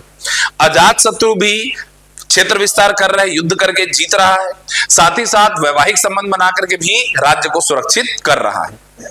आगे चल के जो है इसने पाटलिपुत्र, उदयन जो आएगा, अब वो पाटलिपुत्र की स्थापना करेगा। पाटलिपुत्र को राजधानी बना दिया जाएगा, पाटलिपुत्र को राजधानी बना दिया जाएगा। इस प्रकार हर्यक वंश के शासकों ने अपने कूटनीति से, राजनीति से, युद्ध नीति से, मित्रवत संबंध बना करके, वैवाहिक संबंध बना करके राज्य का संरक्षण भी किया, राज्य को विस्तारित भी किया। राजधानी का चुनाव भी बहुत अहम भूमिका इसमें निभाता है। साथ ही साथ इन्होंने प्रजा का भी ध्यान रखा। इन्होंने बौद्ध मत, जैन मत, ब्राह्मण मत सभी को संरक्षण दिया। इन्होंने सभी को संरक्षण दिया, बौद्ध मत को ज्यादा संरक्षण दिया। बिंबिसार भी गौतम बुद्ध को मानने वाले थे, अजातशत्रु भी गौतम बुद्ध को मानने वाले थे। बीच में गौतम बुद्ध के चचेरे भाई के प्रभाव में आ गए थे, लेकिन फिर वो गौतम बुद्ध के ही शरण में चले गए थे वापस। और गौतम बुद्ध के महापरिनिर्वाण के पश्चात प्रथम बौद्ध संगीति अजातशत्रु ही करवाता है। अब इतनी सारी बातें अपने दिमाग में आपको रख करके फिर अब 4 नंबर के लायक लिखना है। तो 4 नंबर के लायक क्या लिख सकते हैं, ये हम लोग देखते हैं। 4 नंबर के लायक हम लोग लिखेंगे कि मगध साम्राज्य को सशक्त बनाने में हर्यक वंश, जो कि 544 से 412 ईस्वी पूर्व तक रहा, का योगदान क्या था। पहला योगदान राजधानी का चयन, प्राकृतिक रूप से सुरक्षित राजगृह को राजधानी बनाया। प्राकृतिक रूप से सुरक्षित क्यों, ये वही वाली बात है, पहाड़ नदी सबसे घिरा हुआ। अजात शत्रु ने पाटलिपुत्र नगर बसाया जो बाद में मगध की राजधानी बनी थी। भाई आज तक है पटना राजधानी। विवाह व मैत्री संबंध, अब पूरा डिटेल तो नहीं लिख सकते, इसलिए हम लोग क्या लिखेंगे, बिंबिसार ने कोसला देवी से, लिच्छवी के चेलन्ना से और मद्र राजकुमारी क्षेमा से जो है विवाह किया था। यहाँ पर क्षेमा लिखा नहीं हुआ है, आप लिख लेना। यहाँ पर एक बिल्कुल नाम हम मेंशन कर सकते हैं, नाम था राजकुमारी का क्षेमा।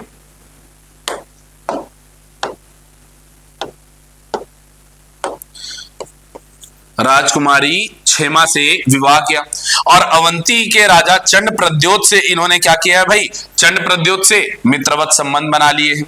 फिर आगे हम लोग देखते हैं भाई यहां पर हुआ है क्या, साम्राज्य विस्तार इन्होंने किया। बिंबिसार ने जो है अंग देश ब्रह्मदत्त को हराया। अजात शत्रु ने कोसल और लिच्छवी गणराज्य को पराजित कर क्षेत्र विस्तार किया। ठीक है, अजात शत्रु ने कोसल को जो है वो जीता जरूर, लेकिन काशी के तक उनका विस्तार होता, कोसल को पूरा नहीं मिला लिया था। ठीक है, विस्तार करके वो शांति स्थापित उन्होंने किया। आगे हम बोलते हैं प्रशासनिक संगठन। अब भाई अगर इतने युद्ध जीत रहे हैं तो जाहिर सी बात है उनका कर और सैन्य व्यवस्था जो है संगठित थी, केंद्रीकृत व्यवस्था थी, तभी तो ये राजा इतने लोग जीत पा रहे हैं, वरना तो नहीं जीत पा रहे होते। ठीक है, सांस्कृतिक योगदान भी है। बिंबिसार व अजातशत्रु ने बौद्ध व जैन दोनों मतों का क्या किया है भाई, यहाँ पर संरक्षण किया है, जिससे मगध की धार्मिक व सांस्कृतिक मगध जो है धार्मिक और सांस्कृतिक केंद्र बन गया। ये सब बात आपको बताना है किसके अंतर्गत भाई, कि हर्यक वंश ने क्या योगदान दिया मगध साम्राज्य को सशक्त बनाने में। ठीक है, अगले प्रश्न की ओर हम आते हैं। पूछा गया अकबर के सुलह ए कुल, यहां पर भी वैसे आ जाएगा ये डैश जो है, बोला गया अकबर के सुलह ए कुल की नीति का मूल्यांकन कीजिए। सुलह ए कुल की नीति, मैं थोड़ा ऊपर तक ले जाता हूं यहां तक। सुलह ए कुल की नीति का मूल्यांकन करना है भाई, करके देखते हैं क्या क्या मूल्यांकन कर पाएंगे। अकबर का सुलह ए कुल, चलो इसके बारे में थोड़ा सा समझ लो। सुलह ए कुल मतलब इसी के अंतर्गत अकबर क्या करेगा, देखो अकबर का पहले तो चलता है क्या उसका किशोरावस्था वाला काल, जब बैरम खान ज्यादा हावी था, ऐसा उसको लगता है। बाद 1556 से 1560, 1560 से 1562 इसको पर्दा शासन या पेटीकोट शासन कहते हैं। 1562 के बाद अकबर जो है वो करेगा आक्रमण, मचाएगा तबाही, कई तरफ जो है वो युद्ध जीतेगा। बाद में धीरे धीरे उसको एहसास होता है कि युद्ध, जैसे अशोक को एहसास हुआ था वैसे अकबर को एहसास होने लगता है कि भाई इतने सारे युद्ध, एहसास बस हो रहा है ना, युद्ध वो 1602-3 तक भी करता रहेगा। ठीक है, तो 1605 में मृत्यु से पहले वो बहुत सारे युद्ध लड़ा है। तो अकबर को एहसास हुआ कि युद्ध के साथ इधर अब उसको थोड़ा सा सामाजिक जीवन, धार्मिक जीवन की ओर भी उसका इंटरेस्ट गया। खुद तो पढ़ा नहीं था, पढ़ा लिखा नहीं था अकबर, इसलिए उसने इबादत खाने की स्थापना की, जहां उसने इनवाइट किया अपने सभी इस्लाम को मानने वाले जो ज्ञानी पुरुष हैं, मौलवी इत्यादि हैं, उनको इनवाइट किया कि हाँ भाई बताइए अल्लाह के संदेश क्या है। जब उसको सारी बातें जो है वो समझ में आने लगी, उसने जो है क्या किया, अन्य धर्मों के लिए भी इबादत खाने का दरवाजा खोला कि सब आप लोग भी बताइए आपके यहाँ के मत के लोग क्या मानते हैं क्या नहीं मानते हैं। ठीक है, तो जैन मत, बौद्ध मत है ना, ईसाइयों को, इस्लाम को, सबको उसने सुना और तब उसने जो है अपना नया, जैसे अशोक ने धम्म नीति अपनाया था वैसे ही ये अकबर जो है ये लेकर के आता है क्या, अपना एक नया धर्म लेके आएगा, दीन-ए इलाही। और यही पूरी प्रक्रिया उसकी क्या है भाई, सुलह ए कुल के अंतर्गत हम लोग को देखना है। सुलह ए कुल का मतलब होता है सर्वधर्म संभाव। चलिए देखते हैं, हम अकबर के सुलह ए कुल को देखेंगे तो सुलह ए कुल का अर्थ होता है सर्वधर्म संभाव। इसके माध्यम से अकबर क्या करना चाह रहा है, लोगों में दया, प्रेम, करुणा का विस्तार करना चाह रहा है ना। तो इसका उद्देश्य क्या है, साम्राज्य में धर्मनिरपेक्ष सहिष्णु वातावरण बनाना। नीतिगत निर्णय इसमें क्या है भाई, क्या क्या निर्णय लिया गया, सभी धर्मों को आदर, जजिया कर समाप्त, इबादत खाने की स्थापना, दीने इलाही की स्थापना, साथ ही साथ कला और साहित्य में भी धार्मिक समन्वय इसके काल में देखा गया। तो सुलह कुल की नीति के अंतर्गत ही इसी पर हम लोग चर्चा कर रहे थे। इबादत खाने की स्थापना करेगा, अपना नया एक मत निकालेगा, दीने इलाही। खैर बहुत ज्यादा प्रचलित हो नहीं पाया, सभी हिंदू मंत्रियों में से एक बिरबल ही था जिसने वैसे स्वीकार किया था, बाकी लोगों ने स्वीकार नहीं किया। अबुल फजल जो है इसका प्रमुख गुरु था। ठीक है, तो ये जजिया कर को समाप्त करना, सभी धर्मों का आदर करना, ये सब सिखाया। हम देखते हैं इस प्रकार अकबर की सुलह एक कुल की नीति ने धार्मिक सहिष्णुता व सांस्कृतिक समन्वय को प्रोत्साहित किया। इसके साम्राज्य में शांति व राजनीतिक स्थिरता आई। कला साहित्य में गंगा जमुनी संस्कृति विकसित हुई। यद्यपि दीने इलाही जनसाधारण में लोकप्रिय नहीं हो सका, फिर भी यह अकबर की दूरदर्शिता और उदार शासन व्यवस्था की पहचान बनी। सुलह कुल की नीति के अंतर्गत दीने इलाही बहुत ज्यादा प्रचलित नहीं हो पाया था, बहुत सारे लोगों ने स्वीकार नहीं किया था, लेकिन फिर भी जैसे अशोक ने प्रयास किया था वैसे ही अकबर ने भी प्रयास किया धार्मिक सहिष्णुता स्थापित करने की। ठीक है, ये सूफी संत जो है, ये सूफी संतों के भी प्रभाव में रहता था। सूफी संतों के प्रभाव के कारण ही तो ये शेख सलीम चिश्ती के प्रभाव में ही रहता था, और इसीलिए इसने जो है जहांगीर का बचपन का नाम आप देखोगे शेखू बाबा करके पुकारता था उसको। ठीक है, सलीम नाम था उसका। ठीक है, तो इसलिए जो है सूफियों का भी प्रभाव, जो शांति व्यवस्था है उसका प्रभाव इसके शासन काल में देखने को मिलता है। वहीं दूसरी ओर औरंगजेब की हम बात करें तो औरंगजेब जो है वो नक्शबंदी संप्रदाय के सूफी संत, नाम है उनका शेख मासूम, उनके प्रभाव में था। और नक्शबंदी संप्रदाय वाले क्या थे भाई, ज्यादा कट्टर थे, तो इसलिए औरंगजेब में भी कट्टरता दिखलाई पड़ती है। जबकि ये जो है क्या है, शेख सलीम चिश्ती, ये चिश्ती संप्रदाय वाले ये थोड़े उदारवादी हैं, तो अकबर भी उदारवादिता की ओर बढ़ता हुआ दिखता है। और उसी का परिणाम था क्या, ये सुलह कुल की नीति। तो सुलह कुल का अर्थ हम बताएंगे, सर्वधर्म संभाव, और ये सारी बातें हम लोग लिखेंगे। ठीक है, इसके बाद हम लोग आगे बढ़ते हैं। पूछा गया है बंगाल विभाजन के पीछे ब्रिटिशर्स का मुख्य उद्देश्य क्या था। ये तो भावनाओं में बह के लिख दोगे भाई आप लोग, ये मुझे ज्यादा समझाने की आवश्यकता ही नहीं है, मुझे ऐसा लगता है ना। ये तो भाई अंग्रेजों की वास्तविक, अगर ये क्वेश्चन ये पूछता कि बंगाल विभाजन के पीछे क्या कारण है, तो आप लोग को दिल पे पत्थर रख करके दोनों बातें बतानी पड़ती। क्या कि भाई वो अंग्रेजों ने बताया कि प्रशासन व्यवस्था क्या थी भाई, ज्यादा सुदृढ़ करने के लिए ऐसा करना पड़ा वगैरह वगैरह, है ना, जो रियल नहीं था, लेकिन चूंकि लिखना पड़ता है वो लिखते। लेकिन यहां पर स्पेशली बोल दिया है क्या, बंगाल विभाजन के पीछे ब्रिटिशर्स का मुख्य उद्देश्य क्या था, तब तो फिर यहां पर पूरा दिल खोल के आप लिखोगे। क्या था मुख्य उद्देश्य, कांग्रेस को कमजोर करना। क्या था मुख्य उद्देश्य, मुसलमानों के मन में अलगाववादी विचारधारा लाना। क्या था मुख्य उद्देश्य, बंगाल में क्रांतिकारी आंदोलन बढ़ रहे हैं, उन क्रांतिकारी आंदोलनों का दमन करना। फूट डालो राज करो की नीति को पुनः स्थापित करना, यही तो मूल उद्देश्य था। प्रशासनिक सुविधा तो खाली बाह्य आडंबर था। तो आप जानते हैं 1885 में कांग्रेस की स्थापना की गई। कांग्रेस की स्थापना जो की गई थी डफरिन के टाइम पर, एओ ह्यूम उसमें लीड किए थे। इनका उद्देश्य था कांग्रेस को सेफ्टी वॉल्व की तरह उपयोग करना है, सेफ्टी वॉल्व की तरह इसको उपयोग करना है कांग्रेस को, ऐसा उनका टारगेट था। उनको लगा था कांग्रेस को वो फंडिंग करेंगे, कांग्रेस के लोग जो हैं उनके कहे अनुसार काम करेंगे, आम जनता कांग्रेस को आकर के अपनी परेशानी बताएगी और अंग्रेज कांग्रेस को दबा देंगे। 85 का मीटिंग हुआ ठीक है, 86 का मीटिंग हुआ ठीक है, 87 का मीटिंग हुआ ठीक है। कांग्रेस का हर साल अधिवेशन होता चला गया। तीसरे चौथे अधिवेशन में कांग्रेसी नेताओं ने अंग्रेजों के विरोध में बोलना चालू कर दिया। अब इनको समझ में आया कि ये लोग तो हाथ से निकल रहे हैं। आने वाले 10 साल में कांग्रेस, जिसको अंग्रेजों ने सेफ्टी वॉल्व के तौर पर सोचा था, वो कांग्रेस अंग्रेज विरोधी संगठन बनके खड़ा हो गया। ऐसी स्थिति में अब अगर ये संगठन खड़ा हो चुका है, धीरे धीरे क्या है भाई, यहां पर लोग जुड़ते जा रहे हैं। पहले मीटिंग में 72 लोग थे, वो अब हजारों की संख्या में जो है आ चुके हैं।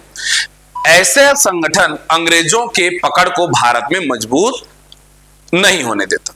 अंग्रेजों की पकड़ को कमजोर करता है, इनफैक्ट अंग्रेजों को उखाड़ फेंकने में सक्षम हो जाता। इसलिए अंग्रेजों ने फिर से फुट डालो शासन करो की नीति अपनानी चालू की।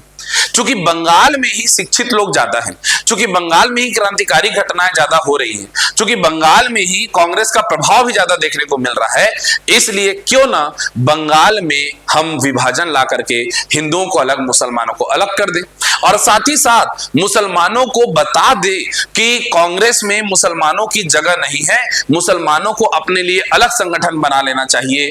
बंगाल विभाजन ही नहीं, उन्होंने मुस्लिम लीग की स्थापना के लिए भी प्रेरित किया, और आगा खां इत्यादि के नेतृत्व में आप देखते हो कि 1906 में मुस्लिम लीग की भी स्थापना हुई थी। अंग्रेजों का अंतिम उद्देश्य यही था, कुछ भी करके कांग्रेस को तोड़ो, उस क्षेत्र को तोड़ो, यही उद्देश्य था। इन्हीं बातों को आप जो है बताओगे, क्या क्या बता देंगे भाई हम लोग।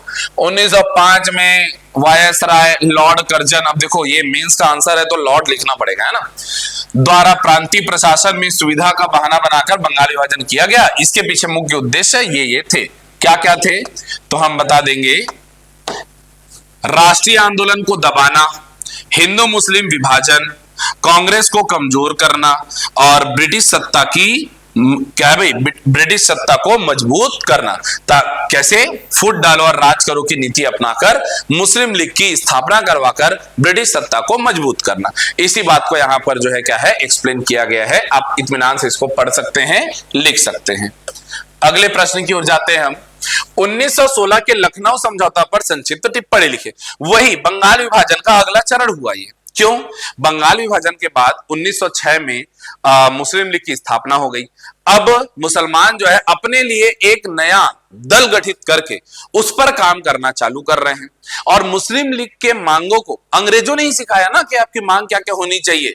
पृथक निर्वाचन मंडल वगैरह वगैरह सब मांग जो है मुस्लिम लीग लेके गए, और 1909 में उन सब मांगों को अंग्रेजों ने स्वीकार भी कर लिया। 1909 में जो पृथक निर्वाचन मंडल इत्यादि की जो मांगे हुई थी, जिसको अंग्रेजों ने स्वीकार किया था, उसका विरोध कर रहा है कौन? कांग्रेस। समझिएगा बात को। दूसरी तरफ कांग्रेस में खुद भी फूट डाला हुआ है। 1905 में बंगाल विभाजन जब हुआ, तब स्वदेशी एवं बहिष्कार आंदोलन चालू किया गया। यहां पर लाल बाल पाल ये थोड़े उग्रवादी विचारधारा के बनकर के सामने आए, और जो प्राचीन उदारवादी विचारधारा के लोग हैं उनके साथ अब इनकी विचारधारा मेल नहीं खाती। एक ग्रुप बन गया उदारवादी विचारधारा वाला नरम दल, एक ग्रुप बन गया लाल बाल पाल के नेतृत्व में गरम दल। ये दोनों दलों के बीच में 1906 में थोड़ा सा संघर्ष देखने को मिला, लेकिन संघर्ष आगे नहीं बढ़ा, क्योंकि 1906 का अधिवेशन कलकत्ता में हुआ, जिसके अध्यक्ष बन गए थे Dadabhai Naoroji ji, great grand old man of India. तो दादा भाई नौरोजी के सामने ज्यादा चूचा कोई करेगा नहीं।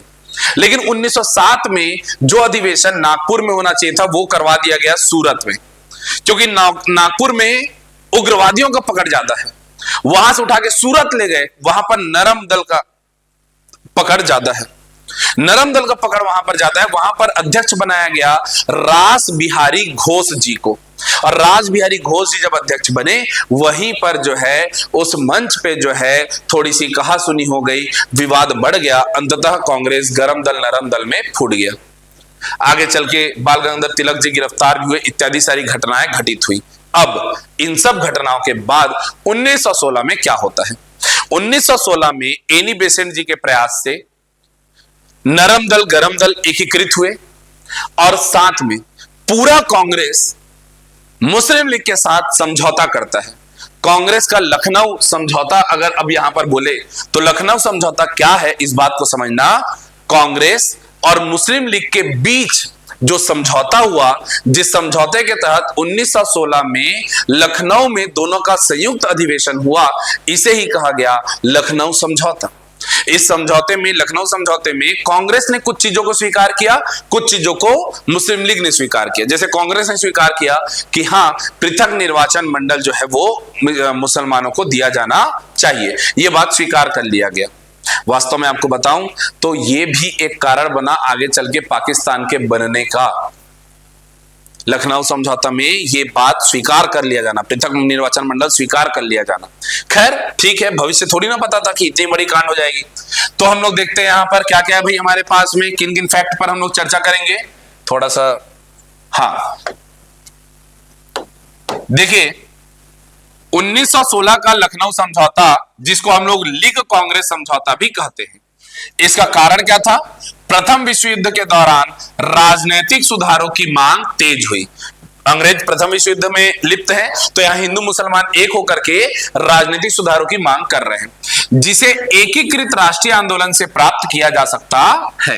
घटनाक्रम क्या था कि दिसंबर 1916 में लखनऊ अधिवेशन में कांग्रेस मतलब नरम दल गरम दल दोनों साथ में, तथा मुस्लिम लीग एक मंच पर आए, जिसके अध्यक्ष कौन बने? अंबिका चरण मजूमदार जी।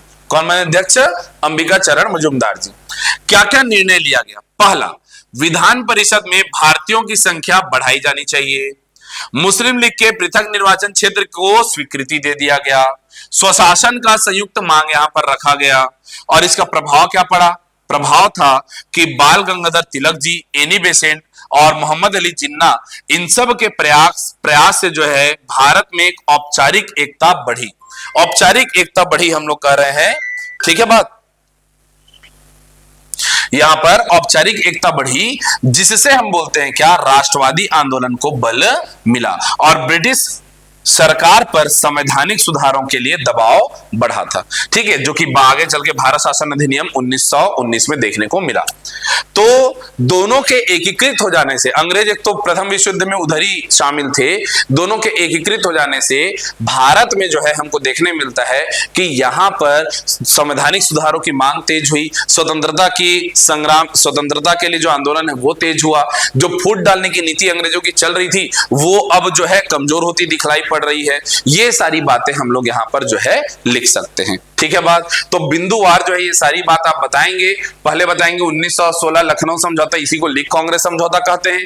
फिर हम लोग जो इसका कारण बताएंगे, इसके घटनाक्रम बताएंगे, अध्यक्ष कौन थे वो बताएंगे, और साथ ही साथ में इसमें क्या क्या निर्णय लिया गया। ये सबसे इंपॉर्टेंट कि विधान परिषद में भारतीयों की संख्या बढ़नी चाहिए, यहां पर स्वशासन की मांग की गई और पृथक निर्वाचन मंडल को स्वीकार किया गया। ऐसी सारी बातें हम लोग बताएंगे। अंत में बता देंगे क्या? प्रभाव। ये होगा हमारा आंसर किसके लिए? हमारे लखनऊ समझौता के लिए, ठीक है। तो ये था 4 नंबर का अंतिम प्रश्न। अगले प्रश्न की ओर हम आते हैं। तो 8 नंबर का पहला प्रश्न है हमारा, ऋग्वैदिक समाज को आदर्श क्यों माना जाता है? कारणों का उल्लेख कीजिए। कारणों का उल्लेख करने बोल रहे हैं ऋग्वैदिक समाज को आदर्श। आप अगर पूरे भारतीय इतिहास का अध्ययन करेंगे तो सबसे बेहतरीन समाज जिसको बोला जा रहा है आदर्श समाज जो है वो ऋग्वैदिक काल का दिखलाई पड़ता है। कारण क्या है? जब भी हम समाज का अध्ययन करते हैं तो 2 बातों को ध्यान में रखते हैं। पहला, वहां की जाति व्यवस्था, दूसरा महिलाओं की स्थिति। यदि यहां पर हम बात करें तो ये समता मूलक समाज था। जाति व्यवस्था की बात करें तो ऋग्वेद के 10वें मंडल के पुरुष सूक्त में जो है वर्ण व्यवस्था के बारे में पता चलता है। परंतु यहां जो वर्ण व्यवस्था थी ये कर्म आधारित थी, जन्म आधारित नहीं। इस काल में प्रत्येक मनुष्य द्विज हुआ करता था। द्विज अर्थात पहली बार जन्म हुआ माता के गर्भ से, परंतु उसका दूसरा जन्म माना जाता था जब वह शिक्षा प्राप्त करके वास्तविक जीवन में जब वो आता था। शिक्षा प्राप्त करने के पश्चात गुरु उसके कर्मों के आधार पर, उसके शिक्षा के आधार पर, कहना चाहिए वो जिस प्रकार का कार्य क्षेत्र अपना चुनता है उसके आधार पर उसका वर्ग विभाजन होता था। कोई भी जन्मजात ब्राह्मण, क्षत्रिय, शूद्र या वैश्य नहीं था। कर्म के आधार पर ये जो है वर्ण व्यवस्था बनती थी। तो इसलिए यहां पर बोला गया क्या कि ये समता मूलक समाज था। दूसरी बात अगर हम लोग देखें तो हम देखते हैं कि महिलाओं की स्थिति यहां पर जो है क्या है, बहुत ही अच्छी थी। बहुत ही अच्छी थी। कैसे अच्छी थी? तो पहली बात, यहां पर शिक्षा का अधिकार था। वे महिलाएं जो आजीवन अविवाहित अगर शिक्षा प्राप्त करना भी चाहती हैं वे ऐसा कर सकती हैं, वो कहलाती थी अमाजू।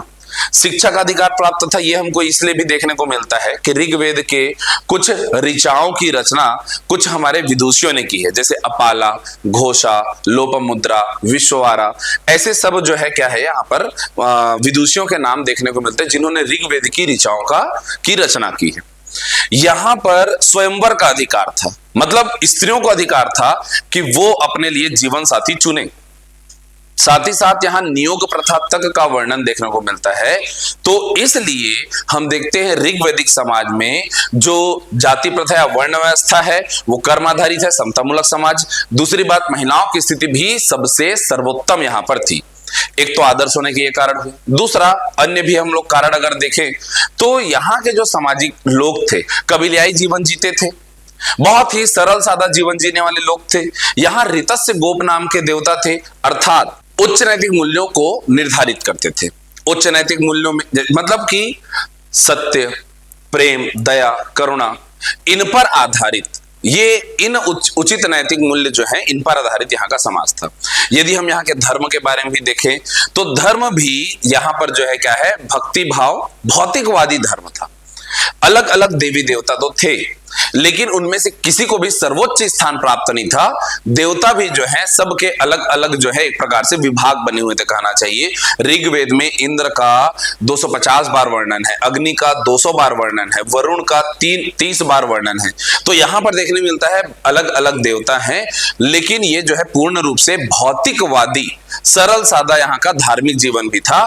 कोई बहुत बड़ी क्लिष्टताएं यहाँ पर कर्मकांड इत्यादि जो है बढ़ा नहीं था। तो इन सब बातों को अगर हम गौर करें तो हमारे जो ये ऋग्वैदिक समाज है ये आदर्श कहलाता है। आइए देखते हैं इसको किस तरीके से लिखेंगे। तो हम बताएंगे क्या कि ऋग्वैदिक काल जो कि लगभग 1500 से 1000, ये गलती से 100 हो गया भाई, इसको सुधार लेंगे हम लोग। ये 1500 से 1000 ईसा पूर्व में वर्णित सामाजिक जीवन सरल, समतामूलक, नैतिक और सांस्कृतिक दृष्टि से समृद्ध था। इसे आदर्श समाज निम्न कारणों से कहा जाता है। अब ये देखिए यहां से जैसे ही हम लोग इसको पढ़ना चालू करेंगे, ये जैसे ही हमारा पहला बिंदु लगा, ये पूरे आंसर शीट में आप देखेंगे आप लोग को समझाने के लिए अभी इसको हमने जो है अंडरलाइन या ब्लॉक वगैरह नहीं बनाया है। आप एग्जाम हॉल में अवश्य ही जैसे हमने पहला पॉइंट यहां पर लिखा है ना, आप बिल्कुल इसको अंडरलाइन करेंगे या ये आप अगर इस तरीके से बॉक्स बना करके रख दे तो और ज्यादा अच्छा है। जैसे दूसरा पॉइंट है इसको आप बॉक्स बना करके ऐसा रखें और बहुत अच्छी बात है। ये जितने भी आप पॉइंट बनाएंगे इनको आपको ऐसे हाईलाइट करना है, इनको इस तरीके से हाईलाइट करना है। और आगे जो हम दिखाने वाले हैं, जैसे हमने बोला सामाजिक समता, हम बोलेंगे समाज में वर्ण भेद जाति भेद नहीं था, वरन कर्म आधारित वर्ण व्यवस्था थी। इस बात को अंडरलाइन करेंगे। फिर बोला गया ऋग्वेद के 10वें मंडल के पुरुष सूक्त में इसका वर्णन देखने को मिलता है। महिला प्रतिष्ठा, तो यहां पर हम बताएंगे स्त्रियों को शिक्षा व स्वयंवर का अधिकार था। वे अविवाहित अमाजू भी रहती थी।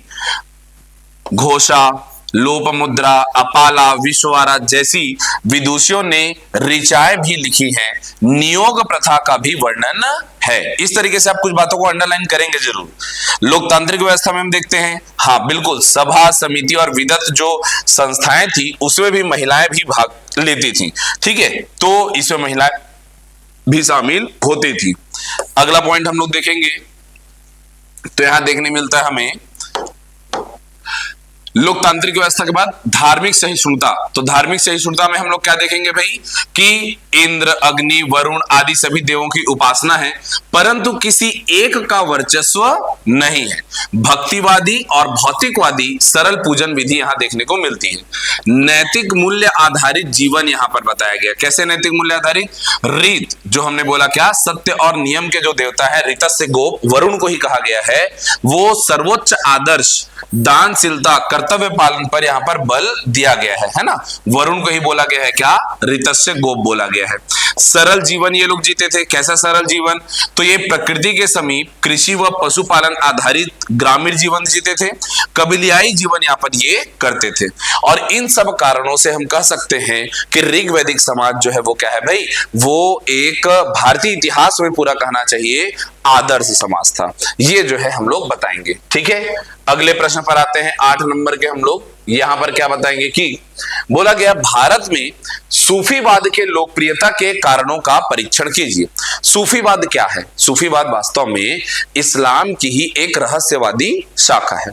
सूफीवाद में जो है बिना किसी कट्टरता के, सूफीवाद में क्या बताया गया है, सीधे सीधे ये इस्लाम की तरह कट्टरवादिता नहीं है। सूफीवाद में जो है क्या है कि सीधे सीधे जो मानव मात्र है वो ईश्वर से सीधे कैसे जुड़ाव महसूस करे, इस पर बल दिया गया है।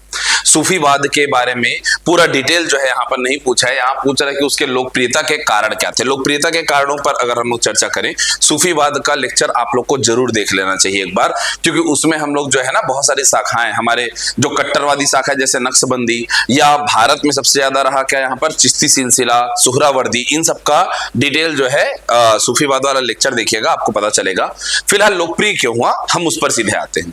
तो लोकप्रियता का कारण देखिए, इनका सरल सादा व्यवहार, सरल सादा व्यवहार, कोई कट्टरता नहीं, यहां पर सीधे ईश्वर से मिलन की बात जो की जाती है। और अगर हम देखें तो इनका जो व्यवहार था, आचरण था, वो उसी समय के, ये मुख्य रूप से देखा जाए तो 12वीं-14वीं शताब्दी के बीच में ये ज्यादा फैला है। और इसी समय भारत में जो भक्तिवादी आंदोलन चल रहा था, वहां पर भी जो सूफी संत हैं उनके विचार, और कहना चाहिए जो भक्ति आंदोलन के हमारे संत कबीर दास जी हैं या मीराबाई जी हैं, है ना, इनके विचार, सूरदास जी हैं, इनके विचार लगभग जो है मिलते जुलते रहे। तो लोगों को कोई कठिनाई नहीं हुई दोनों को ही अपना लेने में, ग्रहण करने में। भाषा शैली भी इनकी कैसी थी भाई, ये जो आम जन की भाषा है उसमें ही ये भी क्या है भाई, प्रवचन देते थे या बातचीत करते थे, तो लगाव महसूस किया लोगों ने, ठीक है बात।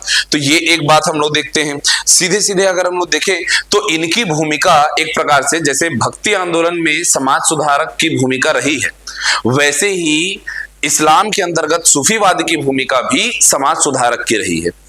यहां पर जितने सूफी संत थे, जिनमें से कुछ इनके व्यक्तित्व इतने अच्छे थे कि जैसे हमारे शेख मोइनुद्दीन चिश्ती या फिर निजामुद्दीन औलिया साहब, ये लोग क्या है भाई, ये इतने प्रभावशाली व्यक्तित्व के रहे कि इनके जो है दरगाह भी पर्यटन केंद्र बने, इसलिए भी सूफीवाद बढ़ता चला गया। अच्छा, ये जो निजामुद्दीन औलिया है या जैसे शेख मोइनुद्दीन चिश्ती है, इनकी जो मैं बात कर रहा हूं, ये इतने प्रभावशाली व्यक्तित्व के थे। देखो, राजकीय संरक्षण इनको मिल रहा था, राजा इनको हमेशा अपने साथ रखना चाहते थे, फिर भी इन लोगों ने शासक वर्ग से अपनी दूरी बना के रखी थी।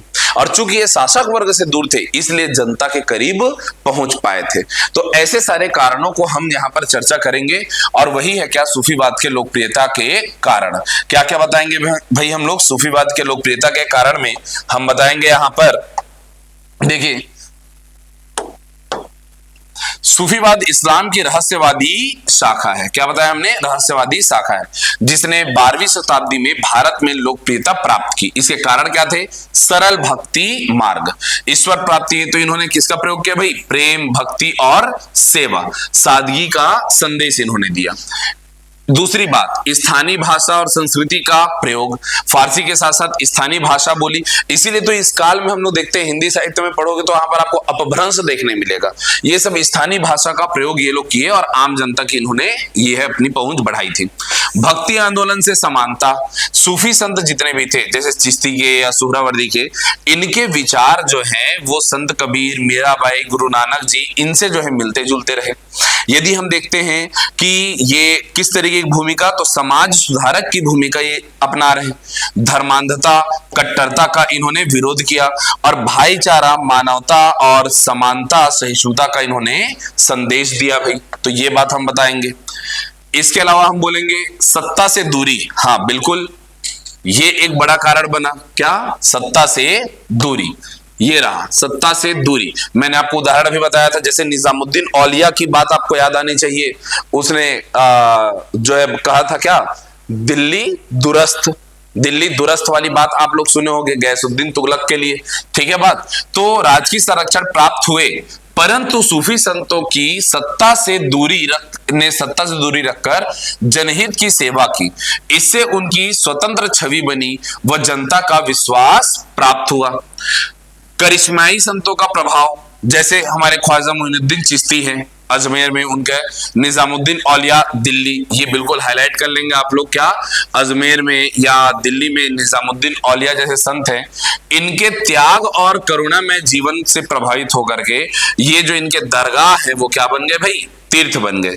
खानकाहों की भूमिका, बिल्कुल खानकाह मतलब कि ये समझो एक प्रकार के आश्रम है ना, सूफी संतों के आश्रम ये कहलाते हैं क्या, खानकाह। तो यहां पर जो है गरीबों को, वंचितों के लिए यहां पर आश्रय स्थल प्राप्त होता था, सेवा केंद्र बनता था।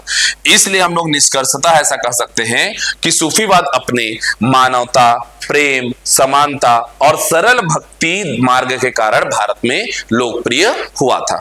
ठीक है, ये हो गया क्या हमारे पास में सूफीवाद के प्रचार प्रसार के कारण। अगले प्रश्न पर आते हैं हम लोग।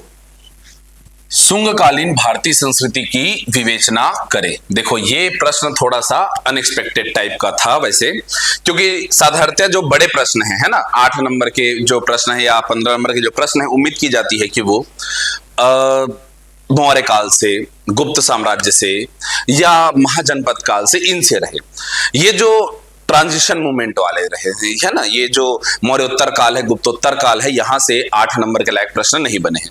लेकिन आप किसी भी चीज को सीजीपीएससी में, किसी भी चीज को एकदम नवीन तरीके से मैं वहां जाकर के लिख लूं ऐसा सोच करके मत चलिएगा, क्योंकि इससे पूर्व भी हमने देखा है। एक बार मद्रासी संस्कृति को 8 नंबर में लिखने के लिए आया हुआ था, मेरे ख्याल से 2021 या 22 की बात है। मद्रासी संस्कृति को 8 नंबर में, उसी साल मुगल साम्राज्य के व्यापारिक परिदृश्य को बताने के लिए आया हुआ था 8 नंबर में।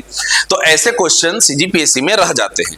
तो बिल्कुल यहां पर अगर हम लोग शुंगकालीन भारतीय संस्कृति की विवेचना करें बोला, तो हम क्या बता सकते हैं? पहले बहुत आराम से शांत दिमाग से सोचेंगे तो इसका उत्तर बहुत आसानी से मिल जाएगा। देखिए शुंग काल की अगर बात चल रही तो हमें इनके बारे में जानकारी कहां कहां से मिली है। एक तो आपको याद आना चाहिए कि धनदेव का अयोध्या शिलालेख रहा है। दूसरी बात, इसी जो शुंग काल है यहीं पर जो है क्या है, हम लोग देखते हैं कि मालविका अग्निमित्रम में, कालिदास के मालविका अग्निमित्रम में इस काल का उल्लेख में देखने को मिलता है। पतंजलि का महाभाष्य जो है इसी काल में रचा गया है। हम देखते हैं कि एक हिंद यवन है ना, एक हिंद यवन हेलियोडोरस जब यहाँ आया था तो वो भागभद्र के टाइम पर यहाँ पहुंचा था, भागभद्र शुंग वंश का शासक, और उसने विदिशा में गरुड़ स्तंभ की स्थापना की थी। मतलब यहाँ वैष्णव मत का जो है वो क्या है भाई, वर्चस्व यहाँ पर रहा है कुछ समय। हम देखते हैं शुंग काल वास्तव में जो मौर्य शासक में से अंतिम शासक हुआ बृहदत्त की हत्या करके पुष्यमित्र शुंग ने शुंग वंश की स्थापना की। उसके बाद में प्रमुख शासक हुआ अग्निमित्र। अब पुष्यमित्र शुंग और अग्निमित्र रहे। ये जो पुष्यमित्र शुंग है ये ब्राह्मण था। तो मौर्य काल में जहां पर चंद्रगुप्त मौर्य जैन मत को, बिंदुसार आजीवक संप्रदाय को, और जो अशोक है इसने बौद्ध मत को जो है महत्व दिया था, वहीं दूसरी ओर जैसे ही शुंग वंश की स्थापना होती है ये फिर से ब्राह्मणवाद को क्या करेगा भाई, महत्व देगा। ब्राह्मणवाद को इसने महत्व दिया। इसकी पुष्टि विदिशा के गरुड़ स्तंभ से भी हो जा रही है। दूसरी बात, लेकिन ऐसा नहीं है कि इसने बौद्ध मत को या जैन मत को संरक्षण नहीं दिया। ये भरहुत स्तूप वगैरह इत्यादि को भी देखने से पता चलता है कि सभी मतों को समान संरक्षण यहां प्राप्त था। लेकिन जो ब्राह्मणवादी विचारधारा का जो पतन देखने मिल रहा था, अब वो ब्राह्मणवादी विचारधारा पुनः उद्गमित हुई। सांख्य दर्शन को पुनः स्थान मिला, वैदिक दर्शनों को पुनः स्थान मिला। तो इस तरीके से हम इसके धर्म संस्कृति के बारे में चर्चा कर सकते हैं। हम बता सकते हैं कि यहाँ के संस्कृति के बारे में हमें जानकारी कहां से मिली, और इन सब बातों को बताते हुए संस्कृत भाषा का विकास पुनः इस क्या है भाई, एक प्रकार से दोबारा आरंभ हुआ। ये सब बातें बताते हुए हम इस बात को बतलाएंगे कि कैसे मौर्य कालीन जो सांस्कृतिक विरासत है, वैदिक कालीन जो दार्शनिक उच्चता है, इन दोनों को लेकर के शुंग काल वास्तव में आधार बना हमारे गुप्त काल के स्वर्णिम युग का। गुप्त काल अचानक से एक स्वर्णिम युग नहीं आया है, ये शुंग कालीन संस्कृति ने एक आधार बना के दिया था गुप्त कालीन स्वर्णिम युग के लिए। इस प्रकार की बात हम यहां पर करेंगे। चलिए भाई, तो कौन कौन से फैक्ट को लेकर के हम लोग चर्चा करेंगे। तो यहां पर हम बताएंगे कि 185 ईसा पूर्व में, कब की बात चल रही भाई, 185 में बृहदत्त की हत्या करके पुष्यमित्र शुंग ने शुंग वंश की स्थापना कर दी। शुंग वंश कब से कब तक था भाई, 185 से लेकर के 75 ईसा पूर्व तक था। इस काल में भारतीय सांस्कृतिक, वैदिक धर्म है ना, दर्शन, साहित्य और कला के क्षेत्र में नवीन स्वरूप धारण किया था। पहला पॉइंट हम लोग बताएंगे धर्म और दर्शन का। क्या बताएंगे भाई? तो वैदिक धर्म और ब्राह्मण मत को संरक्षण प्राप्त हुआ। ठीक है, पुराने वैदिक जो उत्तर वैदिक काल में ब्राह्मण मत में, उत्तर वैदिक काल में जितने भी ब्राह्मण मत में बुराइयां आई थी, अब वो सारी चीजों को हटा करके पुनः ब्राह्मणवाद को स्थापित किया जा रहा है, सारी कमियों को दूर करके। अश्वमेघ यज्ञ, अग्निष्टोम यज्ञ जैसे वैदिक अनुष्ठानों का आयोजन बढ़ा, है ना। ये धनदेव के अयोध्या अभिलेख से जो है पता चलता है। पुष्यमित्र शुंग ने जो है क्या है, अश्वमेघ यज्ञ करवाए थे। मीमांसा और सांख्य दर्शन के विचारों का प्रभाव रहा। फिर बौद्ध धर्म का राजकीय संरक्षण कम हुआ, परंतु कला और स्तूप निर्माण जारी रहा। जाहिर सी बात है, यहां पर जो है ब्राह्मणवादी मत को ज्यादा महत्व दिया जा रहा है, तो बौद्ध मत का संरक्षण कम हुआ, लेकिन उसके भी विकास जो है चल रहे हैं। ठीक है, कला और ये जो है स्तूप का निर्माण जारी रहा। अगर हम देखें साहित्य और भाषा की बात करें, तो भाषा में संस्कृत भाषा को पुनः विकास उसको प्राप्त हो रहा है। पतंजलि का महाभाष्य इसी काल की जो है क्या है भाई, रचना है। ठीक है बात। फिर हम देखते हैं हमारे पास कला एवं स्थापत्य का अगर हम अध्ययन करें, तो कला में हम लोग देखते हैं क्या क्या मिला। बौद्ध स्थापत्य में हमको भरहुत स्तूप और सांची स्तूप देखने को मिलता है। मथुरा के यक्ष यक्षिणी की मूर्ति देखने को मिलती है। विदिशा का गरुड़ स्तंभ, इसको स्थापित करवाया था भागभद्र के टाइम पर हेलियोडोरस ने। ठीक है, फिर स्तंभों, रेलिंग और पट्ट चित्रों पर लघु मूर्ति कला का विकास यहां पर देखने को मिलता है। मूर्ति कला का मथुरा कला शैली का यहां पर प्रारंभिक विकास हुआ। इसमें आप देखेंगे कि गांधार कला शैली के बारे में पूछा ही गया था, वो कुषाण वाला, और यहां पर मथुरा कला शैली का क्या हो रहा है भाई, विकास हुआ है।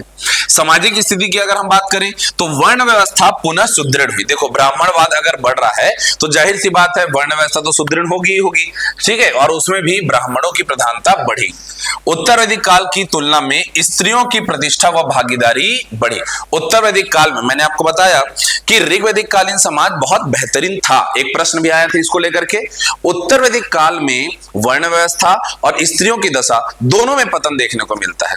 और इसी टाइम पर फिर हम देखते हैं कि बौद्ध मत, जैन मत जो है, उन सभी सामाजिक बुराइयों को क्या भाई हटा करके उभर के सामने आए थे। तो अब शुंग काल में यहां पर उत्तर वैदिक कालीन जितनी भी बुराइयां थी, उन सब बुराइयों को हटा करके पुनः जो है क्या है, ये ब्राह्मणवाद का उत्थान हो रहा है। इसलिए हमने कहा कि इस काल में स्त्रियों की प्रतिष्ठा बढ़ी है, भागीदारी बढ़ी है। निष्कर्षतः हम कहेंगे शुंग काल सांस्कृतिक संक्रमण का काल था, जिसने मौर्यकालीन मूल्यों के साथ वैदिक कालीन आदर्शों को समाहित कर गुप्त कालीन स्वर्ण युग का आधार बनाया। ठीक है, तो ये है क्या हमारे शुंग काल को लेकर के जो प्रश्न आया हुआ था।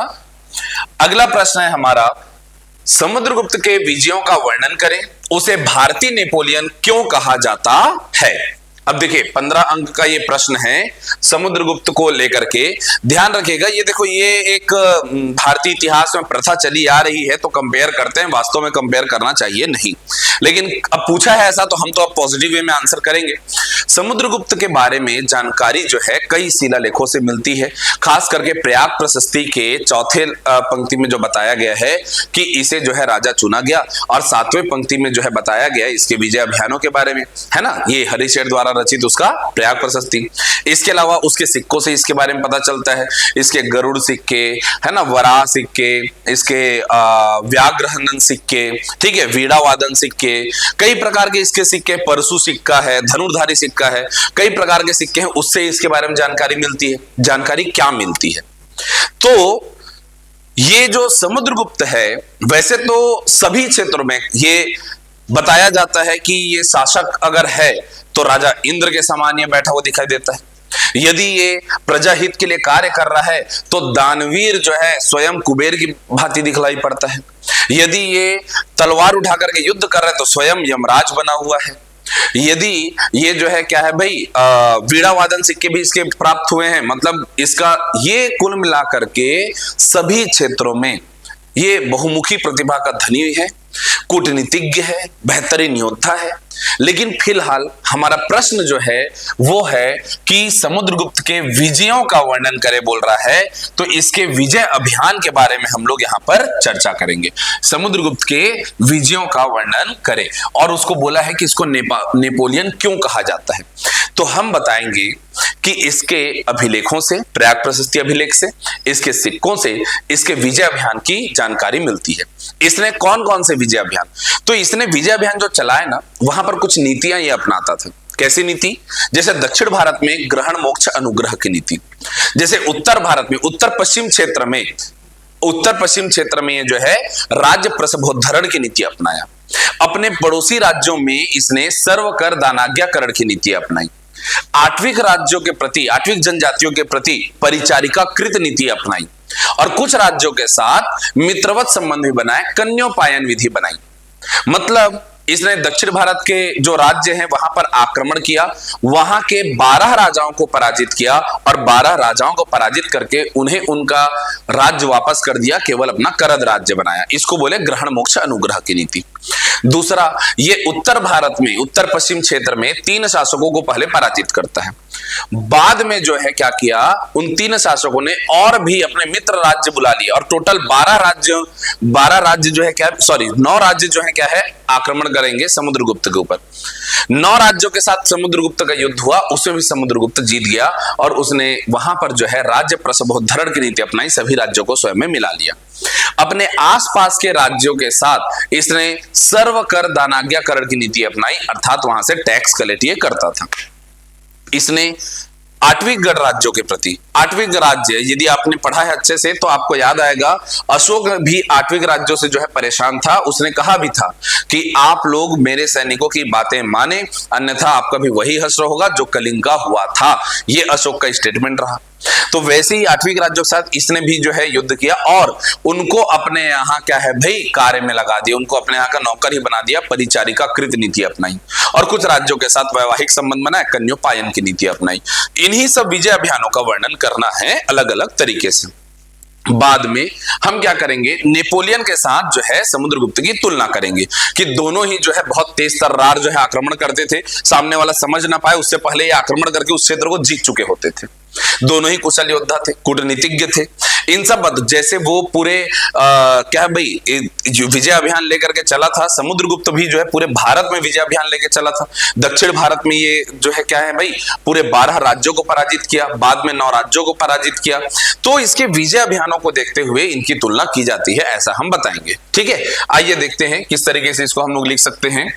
तो हम आरंभ करेंगे कहां से, समुद्रगुप्त 335 से 375 ईस्वी तक ये शासक रहा है। गुप्त साम्राज्य का दूरदर्शी, प्रतिभाशाली, कूटनीतिज्ञ, पराक्रमी एवं कला प्रेमी शासक था। गुप्त काल को स्वर्णिम इतिहास का राजनीतिक आधार समुद्रगुप्त ने रखा था। गुप्त काल के जो है अगर हम देखें तो राजनीतिक उसका जो सशक्तिकरण है वो समुद्रगुप्त ने किया था। तभी तो इसके बाद में आएगा चंद्रगुप्त द्वितीय, उसके 9 रत्न रहेंगे, और उस टाइम पर जो है फिर स्वर्णकाल ये कहलाएगा। ठीक है, स्मिथ ने ही उनको बोला है क्या, भारतीय नेपोलियन। क्या बोला है भाई, भारतीय नेपोलियन।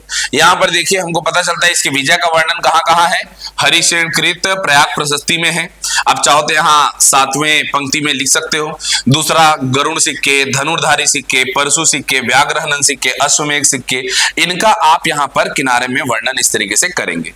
दूसरी बात हम क्या करते हैं, यहाँ पर देखें समुद्रगुप्त के विजय अभियानों की सूची बनाएंगे। विजय अभियान कौन कौन से चले हैं भाई, तो हम बताएंगे यहाँ पर उत्तर भारत की विजय, जिसमें प्रथम अभियान में इसने जो है अच्युत, नागसेन और कोतकुलन को पराजित किया, और द्वितीय अभियान में 9 शासक जिसमें शामिल है रुद्रसेन, ठीक है, और नागदत्त, चंद्रवर्मा, गणपति नाग, नागसेन, अच्युत, बलवर्मा, महेंद्र, ये सबको पराजित करके ये गुप्त साम्राज्य में इसने मिला लिया। अब देखो यहां पर आपको बताना है करके मैं पूरा लिख करके यहां पर जो है आपको बता रहा हूं। वास्तव में एग्जाम हॉल में ये 9 के 9 ये 3 राजा को याद रख पाना थोड़ा मुश्किल है, यह कहना चाहिए ये लगभग असंभव सा लगता है। तो आप इनमें से दो चार जो याद आए आप लिखोगे। ये प्री का फैक्ट नहीं है कि आप एक आध भी थोड़ा भूल गए तो गड़बड़ हो जाएगा। आप ये जरूर याद रखना कि प्रथम अभियान में उसने 3 शासकों को और द्वितीय अभियान में 9 शासकों को पराजित किया और गुप्त साम्राज्य में मिला लिया। इस बात को आप बताएंगे बहुत अच्छे से। यहां पर एक आध नाम याद आ गया, अच्युत नागसेन, इधर चंद्र वर्मा, गणपति नाग, जो नाम आपको याद आ जाए वो अच्छा है। दूसरी बात हम बताएंगे यहां पर दक्षिण भारत की विजय। तो दक्षिण भारत के विजय अभियान में हम लोग देखते हैं यहां पर क्या आएगा, पल्लव शासक विष्णुगुप्त कोटेश्वर, कांचीपुरम, कोसल, वेंगी सहित 12 राज्यों को पराजित किया और उनको पुनः राज्य सौंपकर यहां पर केवल अधीनता स्वीकार उनको करवा ली। इसीलिए इसको बोले क्या, राज्य प्रसवोद्धरण। उत्तर भारत वाले को बोले क्या, वहां पर सॉरी इसको बोले ग्रहण मोक्ष अनुग्रह, और उत्तर भारत वाले को बोले क्या, राज्य प्रसवोद्धरण। ये देखो विजय नीतियां हमने अलग से लिख रखा है, ग्रहण मोक्ष अनुग्रह, राज्य प्रसवोद्धरण, सर्वकर दानाज्ञाकरण, परिचारिकाकृत और कन्योपायन। इस तरीके से हम हाईलाइट करेंगे इसे। अगली बात हम लोग बताएंगे यहां पर वन राज्य और सीमांत राज्यों की विजय। ये वही है 8वीं राज्य जिनको करेगा क्या, वो ये परिचारिकाकृत नीति। 8वीं के नरेश है ना, ये नेपाल, कामरूप, उत्तर पश्चिम के गणराज्य एवं समुद्र तटीय राज्य समुद्रगुप्त के अधीन हुए।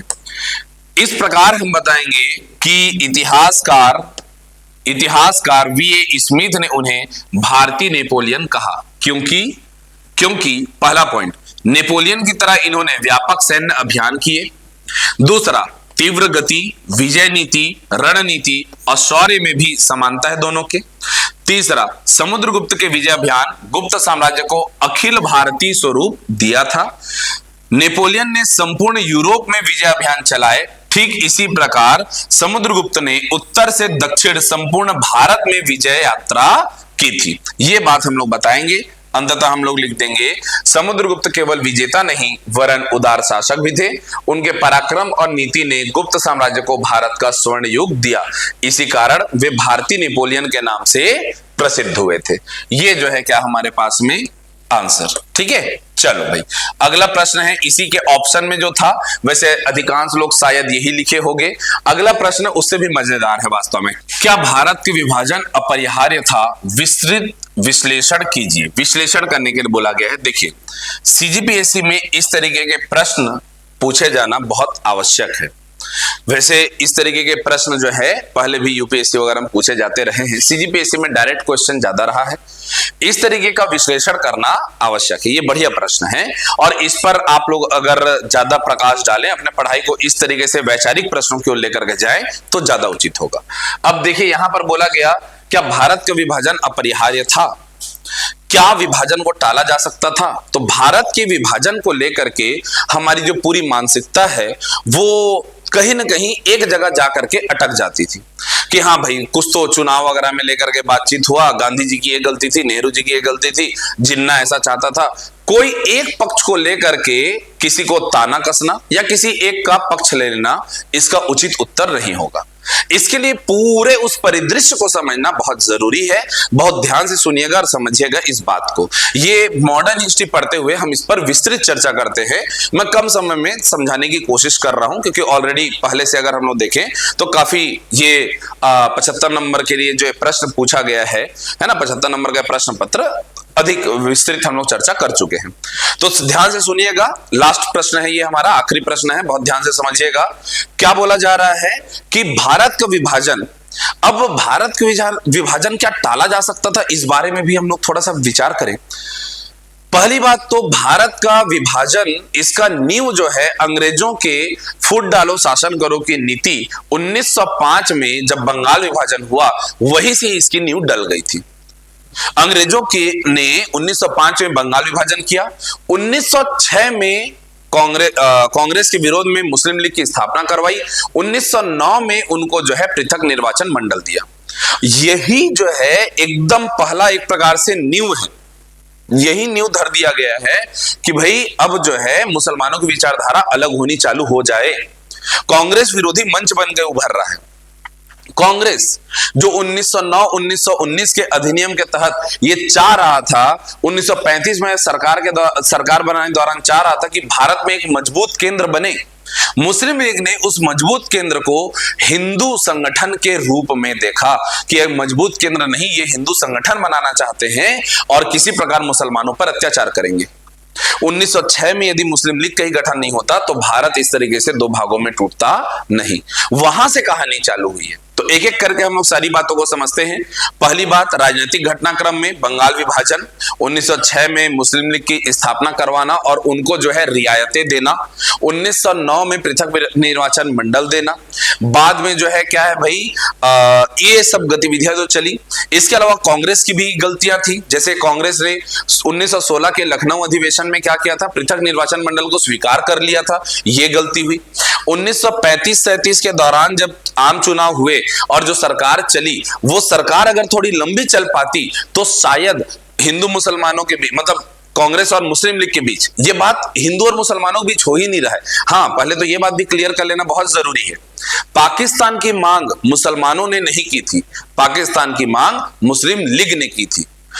भारत में मुस्लिम लीग वाले मुसलमान अलग होते चले गए और कांग्रेस हिंदू एवं मुसलमानों का संगठन बना रहा। इस बात को बहुत अच्छे से समझना बहुत जरूरी है।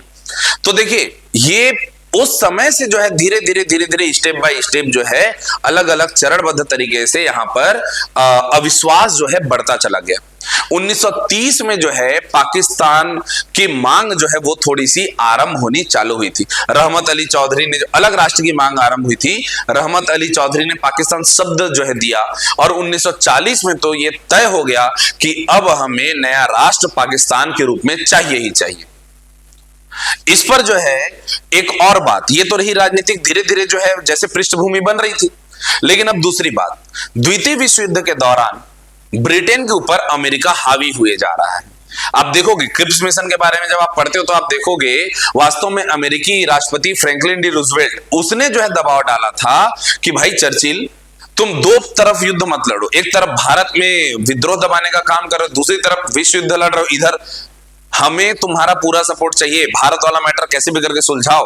उसने आनन फानन में क्रिप्स मिशन बना करके भेज दिया, वो असफल होकर के चला गया। अब अमेरिका का बढ़ता दबाव ब्रिटिशर्स को ये बात, इस बात के लिए जो है क्या है भाई, प्रोत्साहित कर रहे कि कैसे भी करके आनन फानन में भारत छोड़ के भागना पड़ेगा। साथ ही साथ यूनाइटेड नेशंस का उदय हो गया।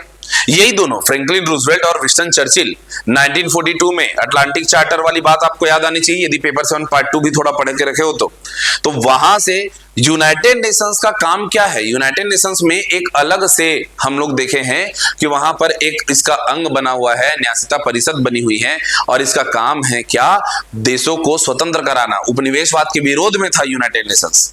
तो 1945 के बाद ब्रिटेन को भारत छोड़ करके जाना बहुत जरूरी है। अमेरिका का दबाव, यूनाइटेड नेशंस का दबाव समझो, भारत छोड़ के भागना बहुत जरूरी है। तो आनन फानन में भागना है ब्रिटेन को।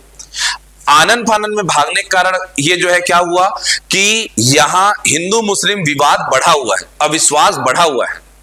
और ऐसे में जब शांति समझौते की बात की जा सकती थी, जब दोनों ही पक्षों को, मुस्लिम लीग और कांग्रेस को, जो समय दिया जा सकता था कि हाँ भाई चर्चा करके कुछ बातें हो जाए, वो समय प्राप्त ही नहीं हुआ। जो बताया गया कि भाई 1948 में आजादी दी जाएगी, उसको अचानक 3 जून 1947 को नया रिपोर्ट क्या भाई माउंटबेटन प्लान आता है और भाई एकदम अब आजाद कर ही देना है, 15 अगस्त को आजाद।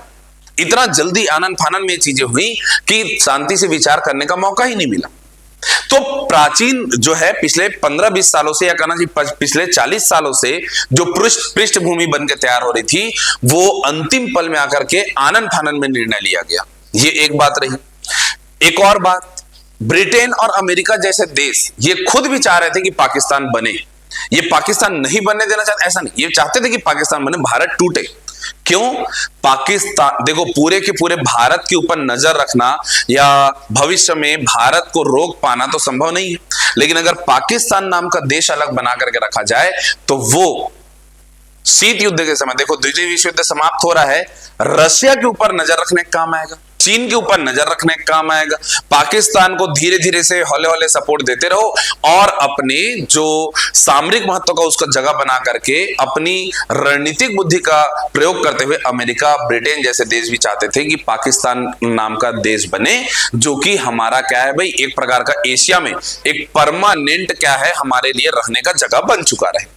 और वो हुआ भी। अफगानिस्तान के साथ क्या हुआ, तालिबान क्या है, इसके बारे में आप पढ़ेंगे तो आपको समझ में आएगा भी।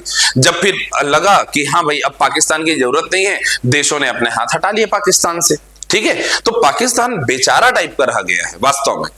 तो भारत पाकिस्तान का विभाजन किन्हीं दो चार नेताओं की गलती नहीं है, इसमें विश्व के देशों का भी योगदान है, खास करके अमेरिका ब्रिटेन का। इसमें बंगाल विभाजन से लेकर के आगे आने वाली जितनी भी विचारधारा है, जितने नियम कानून बने, उनका योगदान है। इस काल के जितने भी पत्र पत्रिकाएं हैं, उनका योगदान है, क्योंकि पत्र पत्रिकाओं के माध्यम से अलगाववाद भी बढ़ता है, अविश्वास भी बढ़ता है, और अगर वो सही तरीके से चर्चा करें तो लोगों में प्रेम, दया, करुणा भी बढ़ता है। लेकिन इस समय अगर बात हिंदू मुसलमान की बात करें, कांग्रेस और मुस्लिम लीग की बात करें, तो अविश्वास ज्यादा बढ़ता चला गया था। ये सब कारण थे भारत पाकिस्तान के विभाजन के। तो अब आप विचार करके देखिए, क्या पाकिस्तान भारत ये विभाजन रोका जा सकता था? अब आपको समझ में आएगा कि आपको कौन से बिंदु लिखने हैं। दूसरी बात, यदि किसी प्रकार हम पाकिस्तान को अलग होने से रोक भी लेते, तब भी कुछ समस्याएं थी। लोग बाग इस पर भी विचार करते, अगर पाकिस्तान अलग नहीं हुआ होता तो क्या होता, तब संभवतः भारत में समस्याएं और बढ़ जाती। कुछ इतिहासकार इस संबंध में चर्चा करते हैं कि संभवतः भारत में ही अंदर गृह युद्ध चल रहा होता, शीत युद्ध की स्थिति आ जाती, मुस्लिम लीग और कांग्रेस कभी एक हो नहीं पाते, और यहां पर जो है शासन चलाना बड़ा मुश्किल हो जाता। देश आज भी नक्सलवाद से जूझ रहा है। आप इमेजिन करो, ऐसी कोई अलगाववादी विचारधारा यदि देश के अंदर रहती तो देश की क्या स्थिति होती। तो शायद ये अच्छा ही हुआ कि पाकिस्तान अलग हो गया, क्योंकि विचारधारा तो पहले ही अलग हो गई है, सीमा बाद में खींची गई है, मन तो पहले ही अलग हो चुका है। तो इन सब बातों को गौर करते हुए बताया गया कि हाँ, ये जो है क्या है, भारत का विभाजन अपरिहार्य था। आइए देखते हैं इसको किस तरीके से हम लोग लिख सकते हैं कि भारत का विभाजन 1947 में हुआ, जिसके परिणाम स्वरूप पाकिस्तान का गठन हुआ। विभाजन राजनीतिक संयोगों का परिणाम था, जो हैं कौन कौन से राजनीतिक संयोग है देखते हैं हम लोग।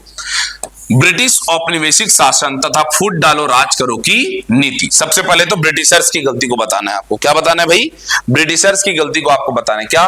बंगाल विभाजन 1905, पृथक निर्वाचन मंडल 1909, 1919, और फिर जनगणना में धार्मिक वर्गीकरण ने पहचान की राजनीति को स्थायी स्वरूप दिया।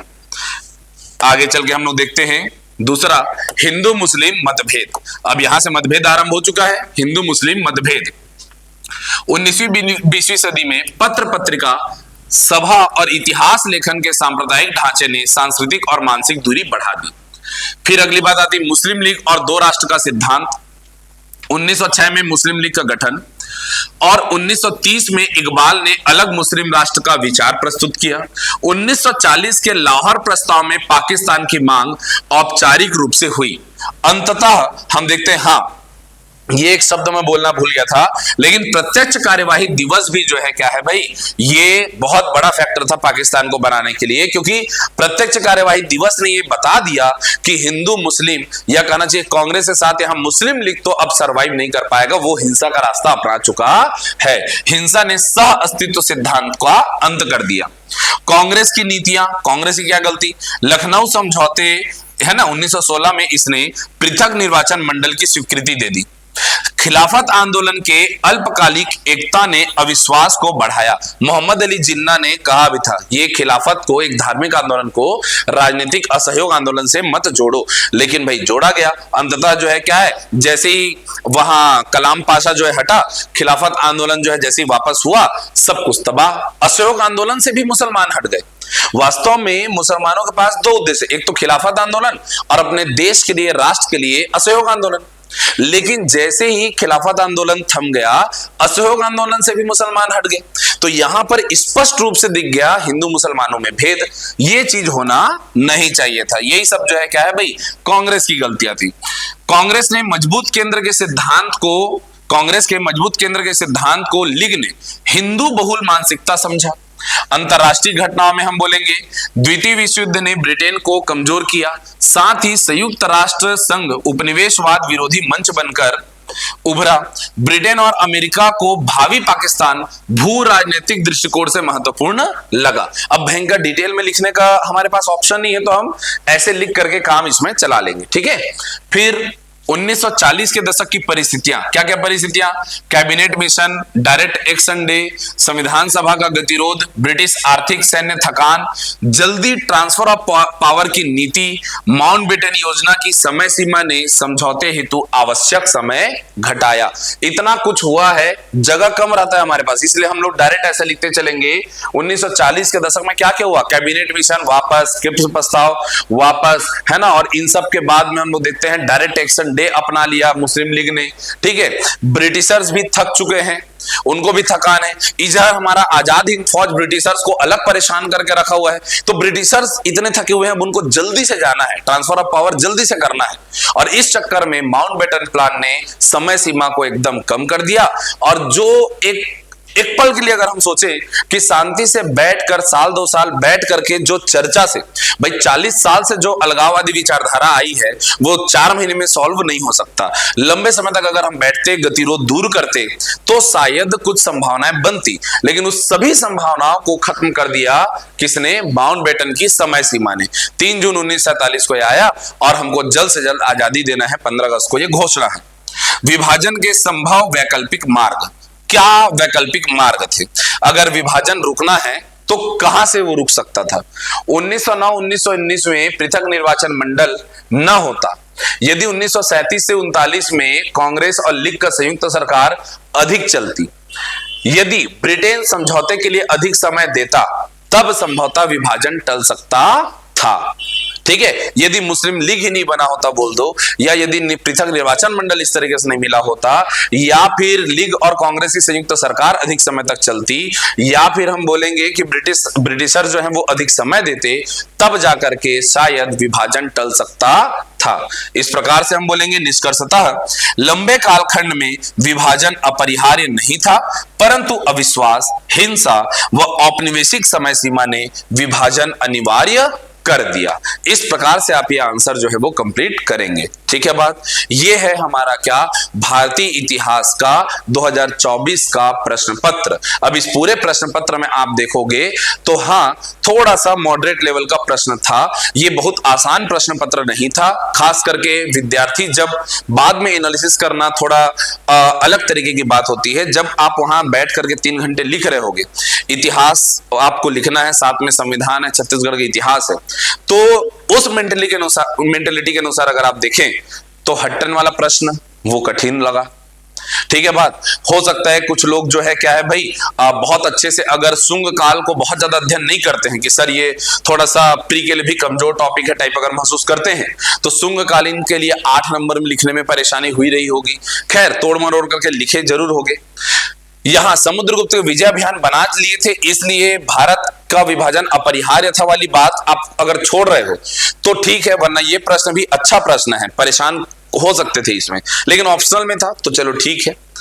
तो मोटा मोटी हिसाब अगर हम लोग देखें, 4 अंकों के भी प्रश्न अगर हम लोग देखें तो थोड़े तो नए प्रकार के प्रश्न थे।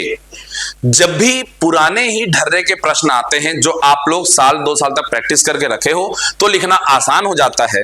और एग्जाम हॉल में बैठ के नया क्वेश्चन देखें और उसके बाद में थोड़ा विचार करके लिखें, तो विचार करने के लिए समय कम मिलता है, इसलिए प्रश्न पत्र कठिन लगने लगता है। इस प्रश्न पत्र को बहुत इत्मीनान से विचार करने पर प्रश्न पत्र आसान कहला सकता है, परंतु उसी 2 घंटे 3 घंटे के अंतर्गत विचार करना है तो प्रश्न पत्र वास्तव में कठिन था। और इसीलिए मैं कहूंगा कि अब जो आप लोग तैयारी कर रहे हैं, अगले एग्जाम के लिए तैयारी कर रहे हैं, तो किसी भी टॉपिक को बहुत महत्वपूर्ण है बोल करके मत पढ़िए, और किसी भी टॉपिक को यहां से तो प्रश्न नहीं आता सोच करके मत छोड़िए। हर टॉपिक पर, और हिस्ट्री अपने आप में पूरा एक फ्लो है भाई। अगर आप पाषाण काल से पूरे हम लोग क्या है भाई स्वतंत्रता संग्राम तक को देखें तो हर कड़ी एक दूसरे से जुड़ते चली जाती है। कड़ियों को जोड़ते जाइए, आपके लिए इतिहास आसान हो जाएगा, बहुत आसान हो जाएगा। एक के बाद एक जो है जितने भी सामाजिक, आर्थिक, राजनीतिक और धार्मिक परिवर्तन है, सांस्कृतिक परिवर्तन है, इनको समझने की कोशिश कीजिए। इतिहास का प्रश्न पत्र आपके लिए आसान हो जाएगा, ठीक है बात। तो आज यहीं तक हम लोग कवर करते हैं। अगले जो वीडियो होगा उसमें हम लोग फिर से एक नए सब विषय को लेकर के आएंगे, ठीक है। धन्यवाद।